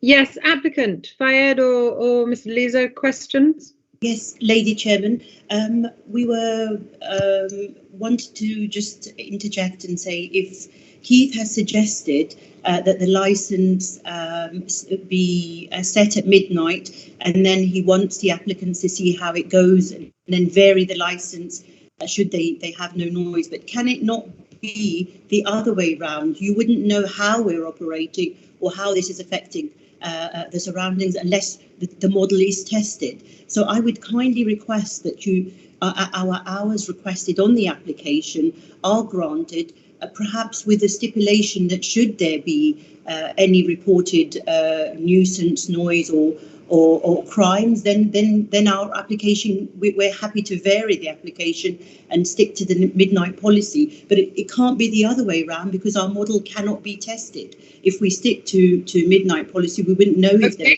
Okay, understood. I'm sure Mr. Mahaffey will enlighten us all about TENS and other options that are available. My concern really with regard to this is that clearly the fact is, if it doesn't work, we have a severe problem. The only option that is available to the council, in my view, would be a premises licence review. And clearly that is not something which can be done and dusted quickly. It is something which is difficult to do. It's very legalistic, and it's a lot of work, not only for myself and for everyone. I would prefer to see the premises prove themselves, make sure they have the appropriate measures in place, and then to move forward with the confidence of the council and the police. And clearly, you need to basically cultivate your residents. You've got to work with your residents. You've got to make sure that that if you do operate, you operate in such a way that you bring them with you. And if that is the case, and they have confidence in you, when you come back for a premises license variation, I would think you would probably have support for them. For such a measure being done. I would very much consider your approach would be the wrong way round. And Mr. Mahaffey, will you just touch on TENS, please? Just to yes, you do have the ability to have 21 days. I understand that you can do 21 separate at the moment, but it used to be you could do 15. You'd make 15 applications. And you can, where your conditions are suspended, and that will be very much for the police to make that, police and myself to look at it from the public nuisance and the crime and disorder perspective. We can object, but if you manage the premises and demonstrate it can be done, then there's no reason why these TENS cannot be granted. Okay. May I interject? Am I permitted to talk? Just addressing Mr. Keith there from Environmental Health. Mr. Keith, in my write-up, I have said and I've confirmed that we adhere to all the potential conditions that you want adhered to the licence. And we've produced a dispersal policy. We've addressed all the points and indeed demonstrated to you that our management policy will be stringent and will be protecting residents and local businesses with our later hours. So I cannot see if we've agreed to all the conditions that you've stipulated, including noise emanating from equipment and smells from the cooking, that why you should not indeed permit the beyond midnight policy and perhaps stipulate in the granted license that should the complaints or crime and disorder comebacks, appear to be numerous, that the license can be varied. But as I again state, one cannot test the model unless the model in itself is there. So you need to permit us the license and have somewhere a condition where it can be altered or withdrawn back to midnight should we not adhere to all the, I believe, 39 conditions that you already stipulated in your representations, to which we have agreed to adhere to. We have addressed all the points. Thank you. Thank you very much. I'm interrupting. I completely hear what you're saying, and we've heard what Mr. Mahaffey says, and there is a difference of opinion there which the committee will have to weigh up in a closed session. Thank you very much. And I see Councillor Schmetterling has your hand up. I do, thank you. And let me just take it down again so I don't have legacy hands hanging around, which I usually forget to take down. I would like to follow on from Mr. Mahaffey's point. And just to emphasize, I understand the applicant's point of view about this, but I just want to stress, doing license reviews takes ages and ages, and I would also like to avoid them. I see no reason why we can't do this, and if there are special events you want to put on, or you want to extend it for some reason, as Mr. Mahaffey said, give a temporary event notice. So you have plenty of opportunity to actually applying for going on late. And the other thought I have is that should your model prove acceptable and not cause any noise and nuisance, and you came back, say, in a year's time or whatever for a variation, I mean, if there are still doubts, what we've been doing is offering temporary variations. So, and that the purpose of that is again to avoid reviews, because reviews are really a hassle and 3/4.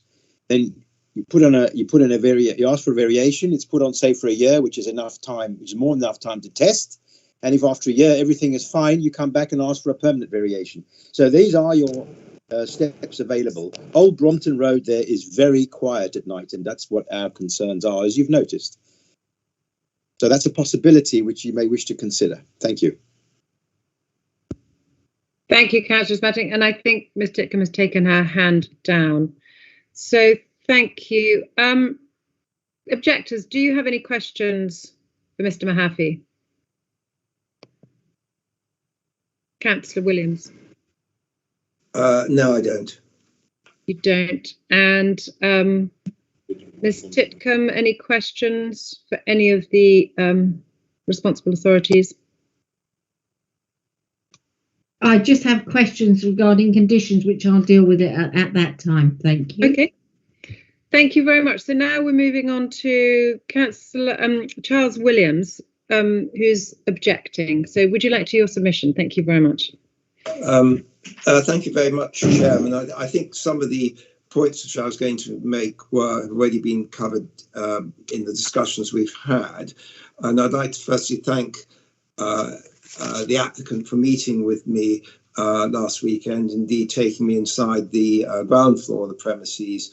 I mean, I would like to see the premises reopened as a restaurant, but I agree with Mr. Mahaffey that I think the appropriate hours would be a terminal hour for all licensable activities at midnight, no later than midnight, and 00:30 for closure of the premises.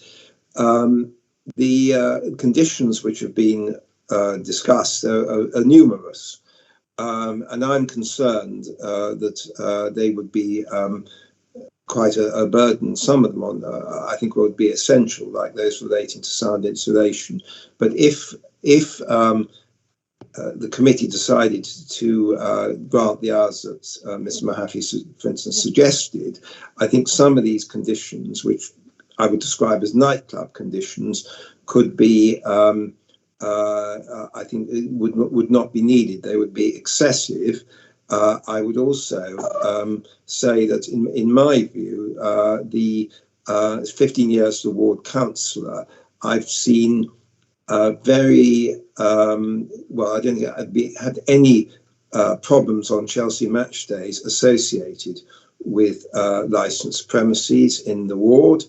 I know there have been some in the other side of the tracks, but I have also feel that although with the public houses, I think it is necessary to have door supervisors, I question whether door supervisors would be necessary for these premises on Chelsea match days, and certainly if all patrons are required to be seated. That's my personal view, is that it is something that would not be necessary. So, as I say, I've listened carefully to what's been said by the applicants and their business model, but I still feel that it would be appropriate to have a terminal hour for activities of midnight, with which is the same as the two public houses in the area, the Bolton and the Pembroke, as it now is, with an extra 30 minutes till the closure of the premises. Thank you. Thank you very much, Councillor Williams. It's always very helpful to have your input on these because of your extensive experience on the other side when you're on the licensing committee as well. Thank you. And particularly useful to hear about onerous conditions as well, and about the Chelsea match day ones. But the plastic on the Chelsea match days, that makes sense, doesn't it? I think probably for safety's sake. I mean, I would bow to PC Davis' judgment on that. So I say, I mean, it's been, I know that in the time I've been on the council, there have been some quite serious problems in Fulham, but as I say, in our borough and certainly my ward, I'm not aware of any. Okay, and I suppose that's not an extra cost, but door supervisors, the cost of SIA door supervisors is. So that's helpful to know. Thank you. I have no questions, but I think Councillor Smettling does. Thank you. Thanks. Actually, it's a question really for Mr. Mahaffey, which was prompted by something Councillor Williams said. Can I do that? I don't have any questions for Councillor Williams at the moment, but could I ask Mr. Mahaffey? Thank you. It's something. It's about the sound insulation and the suggestion of a survey. What I'm not clear about is what that is, how that achieves much if the sound that will be produced, which is, let's say, the dancing or the live music or the recorded music, that isn't playing. How would a sound survey help? I appreciate that you could suggest insulation, but I know from my own experience that alone, as my personal experience at home, that alone doesn't solve a problem necessarily. To install insulation without subsequently checking the effectiveness of that, I'm wondering what the point of that is. Mr. Mahaffey. Yes, Councillor, what I would say here. Sorry, I took a bite of something as you contacted me. Mentioned my name. What I would say here is that basically what you're looking at is the type and style of activities that take place on the premises. It's not a matter of basically doing sound insulation. It's a matter of it taking the premises up to its optimum performance. And then you look at how the sound is relayed in the premises. You look at the speaker design, the speaker system. You're looking at propagating the sound. You then look at limiting the sound. So the whole thing is to see what you can do with regards to it. In these circumstances, you probably build a box within a box. In other words, everything would be isolated and insulated. And as a result, then there should be sufficient barriers between the premises, but you can only achieve a certain level with regards to these type of premises, because you're only as good as your weakest link. And that can be all tested by basically by then putting in the sound system, putting in lots of little speakers, limiting the speakers, looking at the bass that you generate, and basically targeting that. Because bass radiates 360 degrees, and as a result, if you put that centrally in the premises, then you can ensure that then radiates throughout the premises. If you put it in the corners, then it'll radiate up into the corners and go up through the building structure. A lot of it comes down to getting good advice, good sound engineer, and then when it is all in place, then you do sound tests to limit it.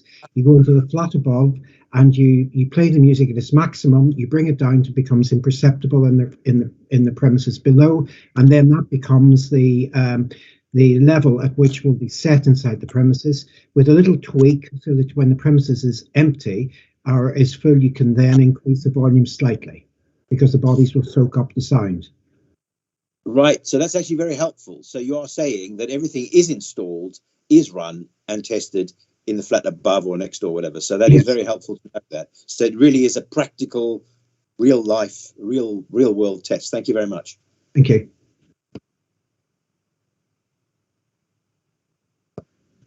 Thank you very much, Councillor Fletcher, for that. Councillor Blakeman, any questions for Councillor Williams? No, thank you. No. Any questions? Applicant, would you have any questions, either of you, for one of your objectives here today? Yes, thank you, Councillor Williams, indeed, for meeting me at the premises, and I tried to demonstrate to you that we already have commissioned a very reputable acoustic engineering company who, as we've discussed on that Saturday we met, will ensure through their experiences that the premises will not emanate any sound, and of course any sound systems that are installed have amplifying or sound restrictors. So we are requesting that our midnight policy stringent request by you is extended to the hours that we've requested. And again, I stipulate if we can have a clause, you know, along with all the additional clauses that we've agreed to from Keith and PCE and Davis, that should our model not prove safe or efficient or friendly to the environment, we're happy to then revert back to the midnight policy. But I would like you to give us a chance to you know, the other side of the coin, other than what Keith has said, to prove that our setup will be addressed. Sorry, have you got a specific question, please, for Mr. Williams? This is a chance for you to ask a question to clarify what Mr. Williams has said. You were saying, Councillor Williams, that in your experience, your long-standing experience, you've never had any problems drawing matches from the Radcliffe district. Is that correct, sir? Yes, I said I've never had any problems from licensed premises on match days, and therefore I would think that as it certainly if you had a requirement that all patrons must be seated at tables, so very much a restaurant rather than a pub, that it wouldn't be necessary to have door supervisors on match days. Whereas I would say the Bolton, although I think it's a very well run pub, that ought, because it's very much a pub, it ought to continue to have door supervisors on match days. Yes, and we've agreed to those conditions, sir. We've agreed to have additional supervisors during match days. But thank you very much. I don't have any further questions. And it's still Redcliffe, not Radcliffe. Yes, I apologise. My goodness. Thank you very much, everyone. Any questions from any other parties to Charles Williams here today?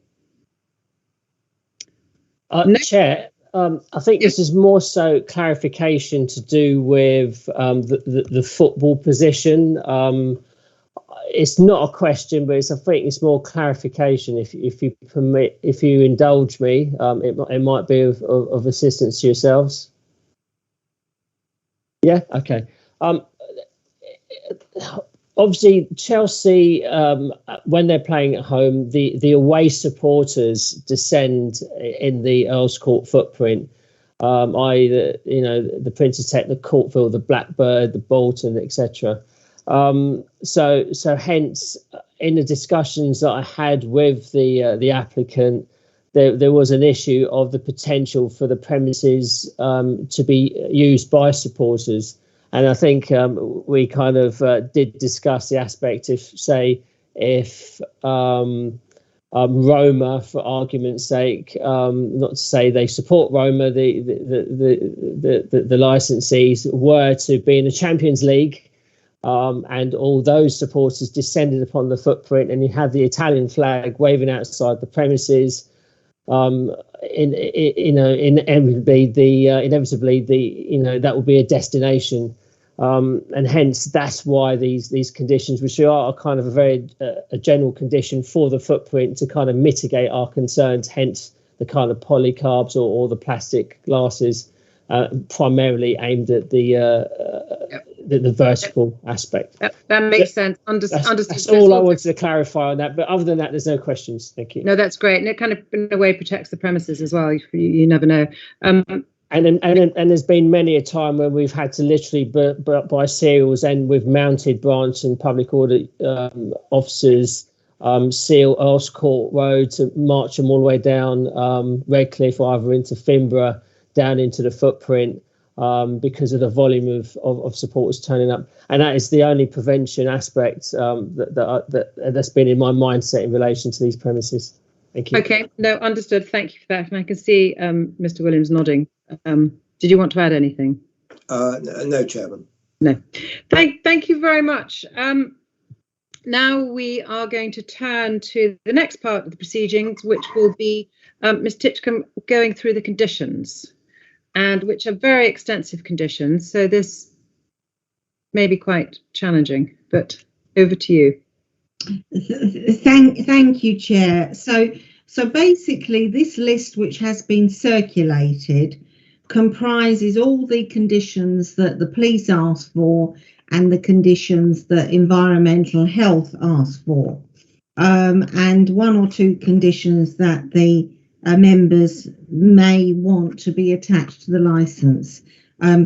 I have no idea what the committee are minded to do, but it's important that I discuss any potential conditions with the applicants and see what their view is, because obviously if conditions are put on the licence, then they need to comply with them, because if they don't, they're liable for a criminal prosecution. So it's important that everyone understands what conditions go on a licence. So if I could turn to the two applicants, Ms. Awad and Mr. Daliso. So you have, I've noted that you've tried to explain this in your additional papers, and that helps, that you agree to most of these conditions. But as you can see, I've highlighted certain bits of the conditions because I've got some questions, because my job is to ensure that if conditions go on the licence, they are properly worded and enforceable, so that you can understand them and also the responsible authorities can understand them, so everybody is singing from the same hymn sheet. So turning to the first condition, this is about the liaison, and you've suggested 2 times a year, and it includes a reference to you inviting residents.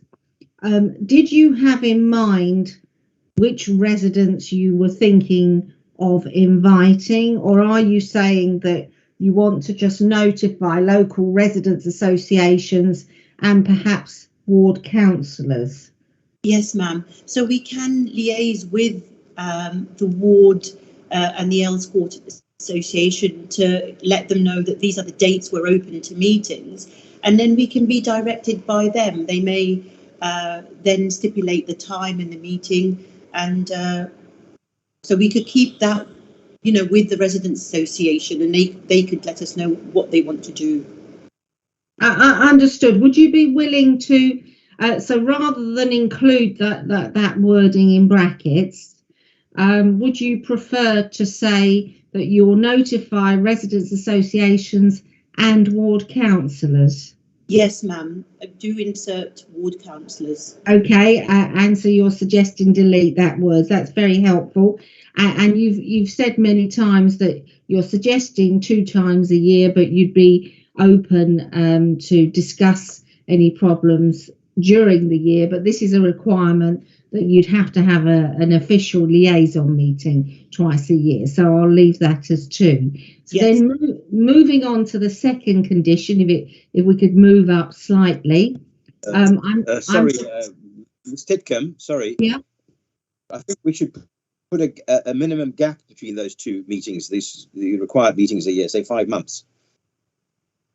Is that something understood? Twice a year, so 6 months. Yeah, because twice a year could mean twice in a month, and that satisfies the condition. Yeah, so. I agree. Twice a year, you know, and then in brackets every 5 or 6 months, I assume. Yeah, minimum 5 months. So yeah, minimum it's 5 up to you. Obviously, we can't set an exact date. It's up to you and everybody to decide when within a time sort of time scale. Hence, minimum. My suggestion is minimum 5 months, but you may disagree. I agree. Thank you. I've made a note of both suggestions. That's helpful. So number 2, I have just tweaked this condition to say that a personal licence holder shall be on duty at the premises at all time that the sale of alcohol is permitted. So it's just a tweaking of the wording. Is that agreeable to you?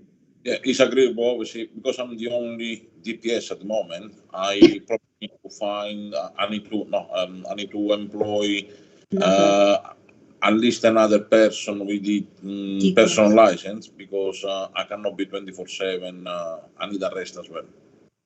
Right, thank you, that's helpful. Then moving on to the third condition, this is about body cams. are being worn by door supervisors. I know the committee will decide whether they want door supervisors, but this condition requires that if you are having door supervisors, they have to wear these body cams. So I've just made a couple of amendments. One is to make the word door supervisors plural, and I've just made it clear at the bottom that an authorised officer of the licensing authority is the relevant person who would be able to view these the material. Are you happy with that amendment? Yeah, that's absolutely fine. Obviously, even if won't be from the committee to stipulate the door supervisor, we will employ door supervisors because safety comes first anyway. Yeah. Can we stipulate, ma'am, when these video cam supervisors will be? I mean, can we say they'll be employed as of 7 p.m. onwards? Because it doesn't stipulate when the video cam supervisors will be on the doors. Can we say 8 p.m. perhaps? That's certainly something you can offer. This condition was suggested by the police, so I've made a note that you're suggesting that this should only apply from 8 o'clock or at night. Yes. And I will ask the police to confirm whether they're agreeable with that suggestion. Okay. Thank you so much. Heidi, I'll be led by yourselves, but if you look at the first sentence, it does say after midnight, all door supervisors shall be deployed with digitally body-worn video. And the reason for that is primarily to deal with the dispersal, but there are benefits whereby if there is a fight inside the premises, so hence whilst they're on duty, it can be dealt with, but then the argument is that there is CCTV inside the premises as well. So I'll be guided by the committee on that one. That's very helpful. So in fact, PC Davis has pointed out correctly that in fact this condition only applies from midnight. So it's not. He hasn't suggested that it should be from 8 o'clock.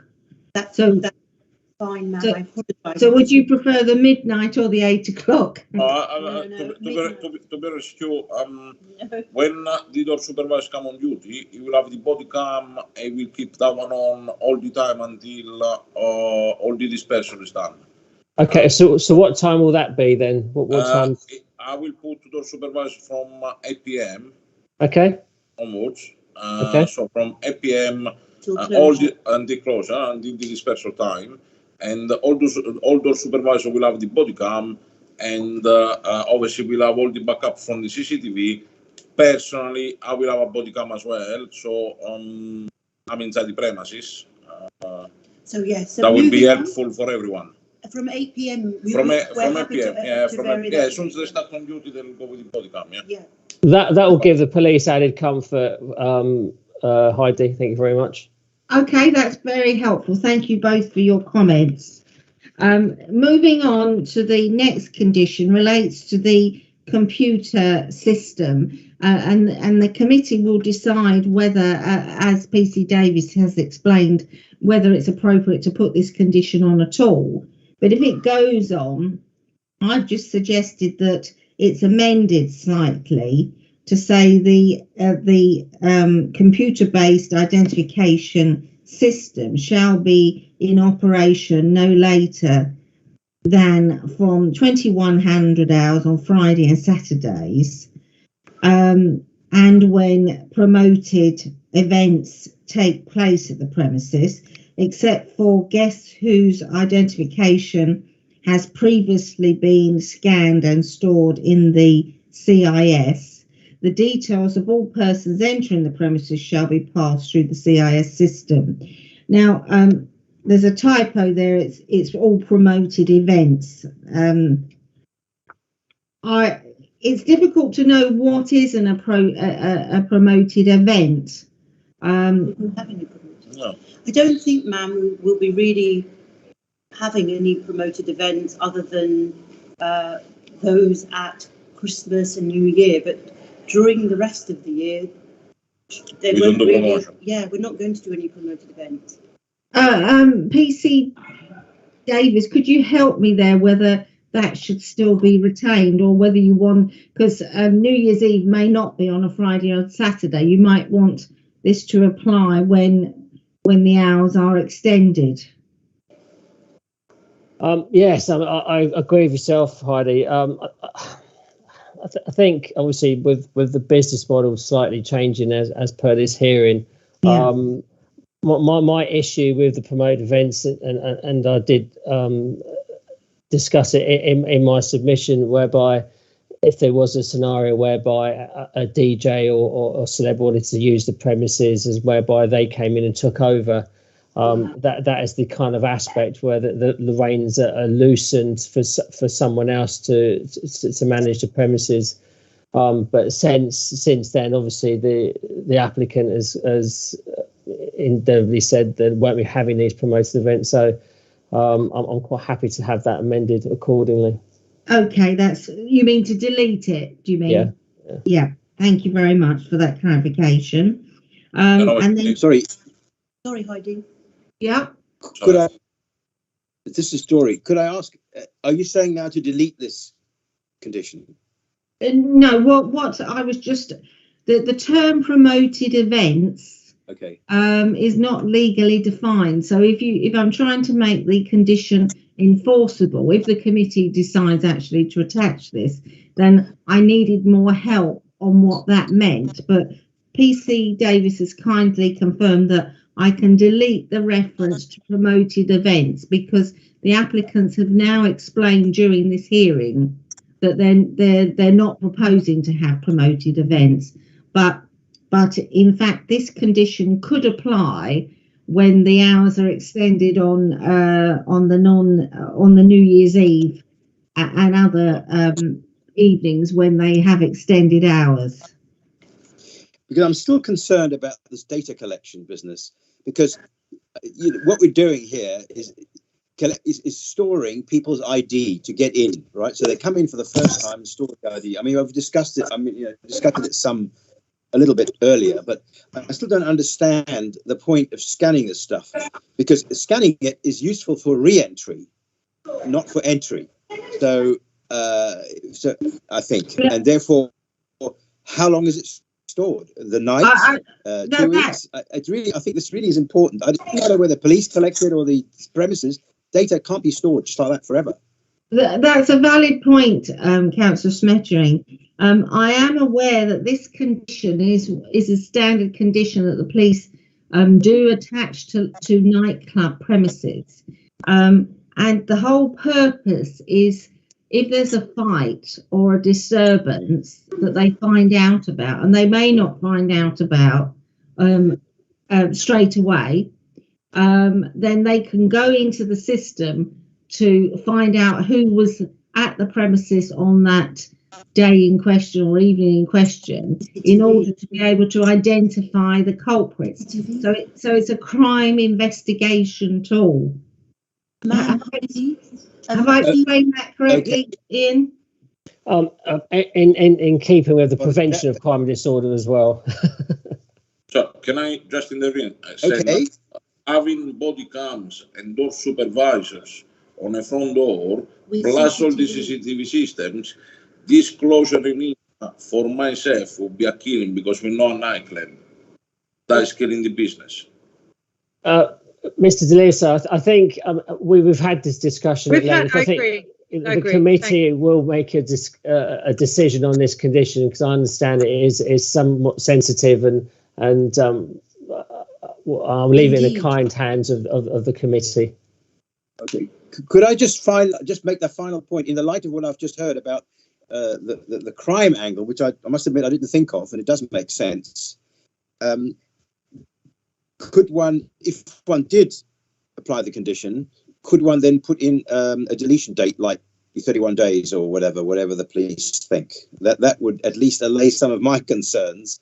I understand the reason for having this data recording condition, but if we stick in a time limit and it must be deleted by a certain date, Councillor, all I would say, these devices are managed by third-party hardware companies, and the information is owned by the premises. I'm not aware of a stipulation on certain amounts of time. It's a little bit. I'll have to research it, but you can see what I'm getting at. I can see that. And PC Davis, thank you very much. I'm going to interrupt. I think we've spent an extraordinary amount of time on this one condition previously during the hearing and again now.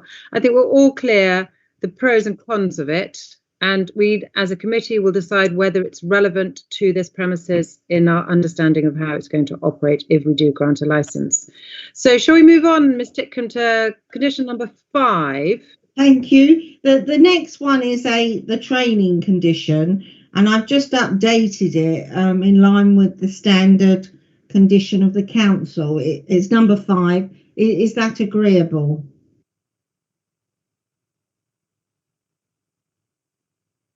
To the applicant, sorry. Sorry, yes. Thank you. And then I've just made a small amendment to update condition 6, which is in line with our standard condition as well. Is that agreeable? It is, Heidi, yes, the logging. Thank you. And then the same applies to number 7. It's a minor amendment to make sure that it's legally enforceable. Is that agreeable? Yes, and you've stipulated 31 days storage. Yes, we agree to that. Yeah. And then number 8. Oh, yes, no, I should explain here. Number 7 and 8 are conditions for CCTV that have been requested by the police.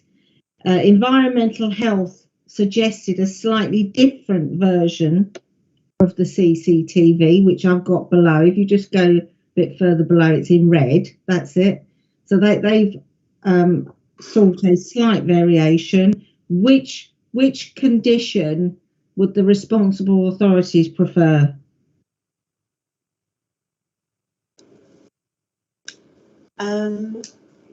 Wait, just 1 second, Heidi.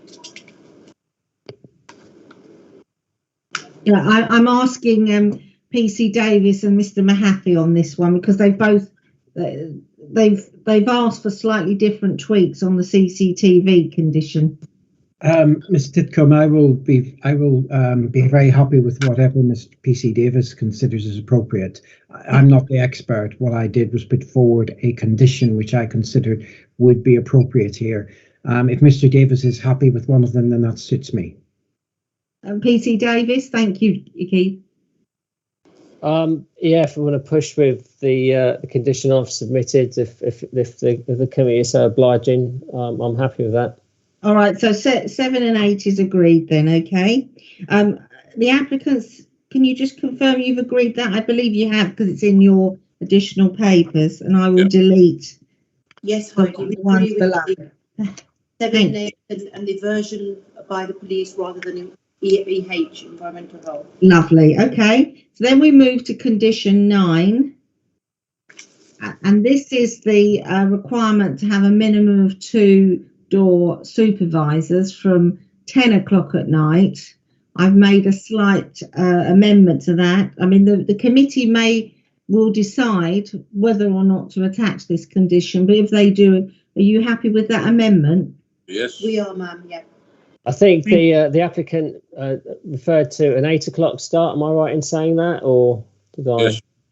Yes, so that time may need to be changed to 2000. Yeah, whichever the committee will decide. That will be in line with the body cam paragraph. So yes, from 8 o'clock. On which days? Friday, Saturday. Then obviously, if the premises is busy, I don't mind having security every night. But until I put my foot into that, I don't know. Should it be on Friday and Saturdays and any night when the hours are extended beyond midnight? That sounds. That sounds like every. Yeah. Obviously, weekdays is quiet. We can agree on 3 nights a week: Tuesday, Friday, Saturday. And like I said, obviously, if the work increase the way it should do, then I don't mind our security on 7 nights a week. Understood. Understood. So I've limited that to Friday and Saturday, and any other night when the hours are extended beyond midnight, so that it's only on those particular days when you're busy, and that's from 2000 hours.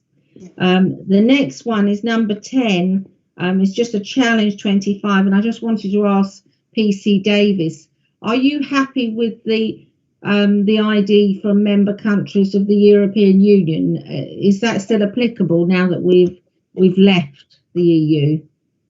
I mean, I don't really want to tread on politics. I think if an ID is an ID and it's bona fide and someone can verify it, and I think that's suitable and being pragmatic. There's a lot of overlay with our Brexit, so I'll be quite happy with that. Okay, I'll leave that in. Thank you for that clarification.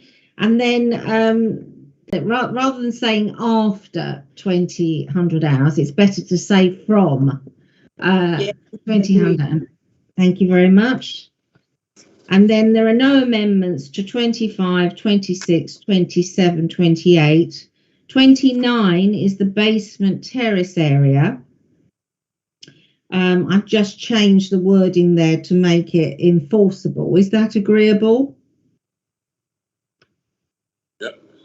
Yes. Thank you. Yes, ma'am. I just queried, where will people be smoking after 2200 hours? Outside on a floor. Yeah, we would possibly not give them access to downstairs, so they'd have to go outside. Outside. Okay. We got a little space outside, which is about 3-4 foot. Okay. And then we'll have a canopy over, and they can smoke there by the door supervisors. Okay. Number 30, 31, there's no change to that. No. And then if we go to 32, these are conditions that potentially the members may want. And the first one is alcohol shall only be served on the premises by waiter and waitress service. You've already said that that's agreeable, that they'll either be seated at tables or at the bar. Yes. Can I just ask you, how many people could stand at the bar? Because you've said that if there's no seat available, you might allow them to go and buy their cocktail waiting for a table. How many people do you anticipate being able to stand at the bar? 10 will be the maximum. So the committee could say for a maximum of 10 people. Yes. Yeah, who can stand whilst waiting for. We need to have freedom on a bar, because obviously we'll be doing flair. Okay, so the bar need to be free all the time. I don't like people standing in there. Okay, fine, that's fine. And then 33 is just that you've got to have suitable non-alcoholic drinks, including. That's fine, yeah. And the premises shall operate a dispersal policy. Well, you've said you're going to do that. Yes. So, yeah. You're not providing any delivery services, are you? No, we don't. I'll take that one out then. Now, in terms of ordinary deliveries to your premises, in terms of food and drinks and bottles and things, would you agree to a condition that no delivery shall take place between 11 and 7 a.m? Oh, yes, yeah, nobody do that, don't worry. Yeah, okay. I'm going to delete condition 37, and you've confirmed that this is a capacity condition, and you've confirmed that that includes staff. Yes. Includes, yeah. The committee will decide whether or not they think it's appropriate to put that condition on. But that's all the comments I have on this matter, unless members have any further questions. Yeah, hi Heidi. I've just got one quick question. Deliveries, I think if the committee were minded to grant it, we should still keep that on because one never knows in these days if delivery might be your only option or whatever. And it seems to be so many premises do go down the route of deliveries. So whether it's used or not, I think it might be advisable to keep on. Is that the condition 35? Mm-hmm. Yeah, okay. Because it still says if they decide to provide it. Yes. So fine. Thank you, ma'am. And the smoking, again, we'll discuss this in committee. I have huge concerns if we were minded to grant this about the smoking at the back, especially considering with most of the nearby residents who've objected have been ones out the back.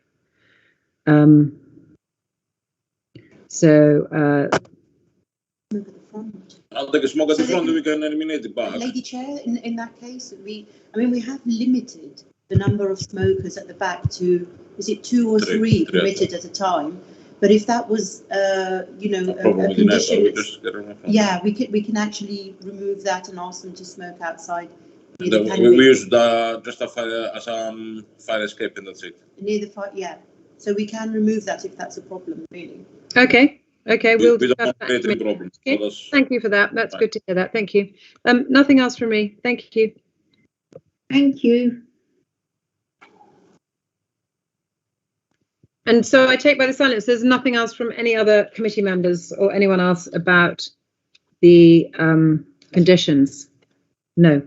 So thank you, everyone. And I just want to loop back in, please, with our licensing team to see if any questions have come up from Mr. Phelan. Anything you wish to highlight? Apologies, Chair, couldn't find the mute button. No, nothing further to add. Thank you. Thank you very much. And then from our governance team, Gareth, anything to add? Nothing to add, Chairman. Fantastic, thank you. And Ms. Titcombe, I know you've just gone through all the conditions, but anything else in general you wish to add as our legal advisor? Nothing further from me, Madam. Thank you very much. Thank you, everyone, for attending today. We're now drawing to a close of our licence hearing, and as we all know, there'll be no summing up. And so thank you all very much for attending, and the committee will retire to make our decision in closed session, and within 5 days there will be a summary decision and a full decision will follow thereafter. Thank you all. This hearing is now closed. Thank you. Thank you. Thank you, Madam.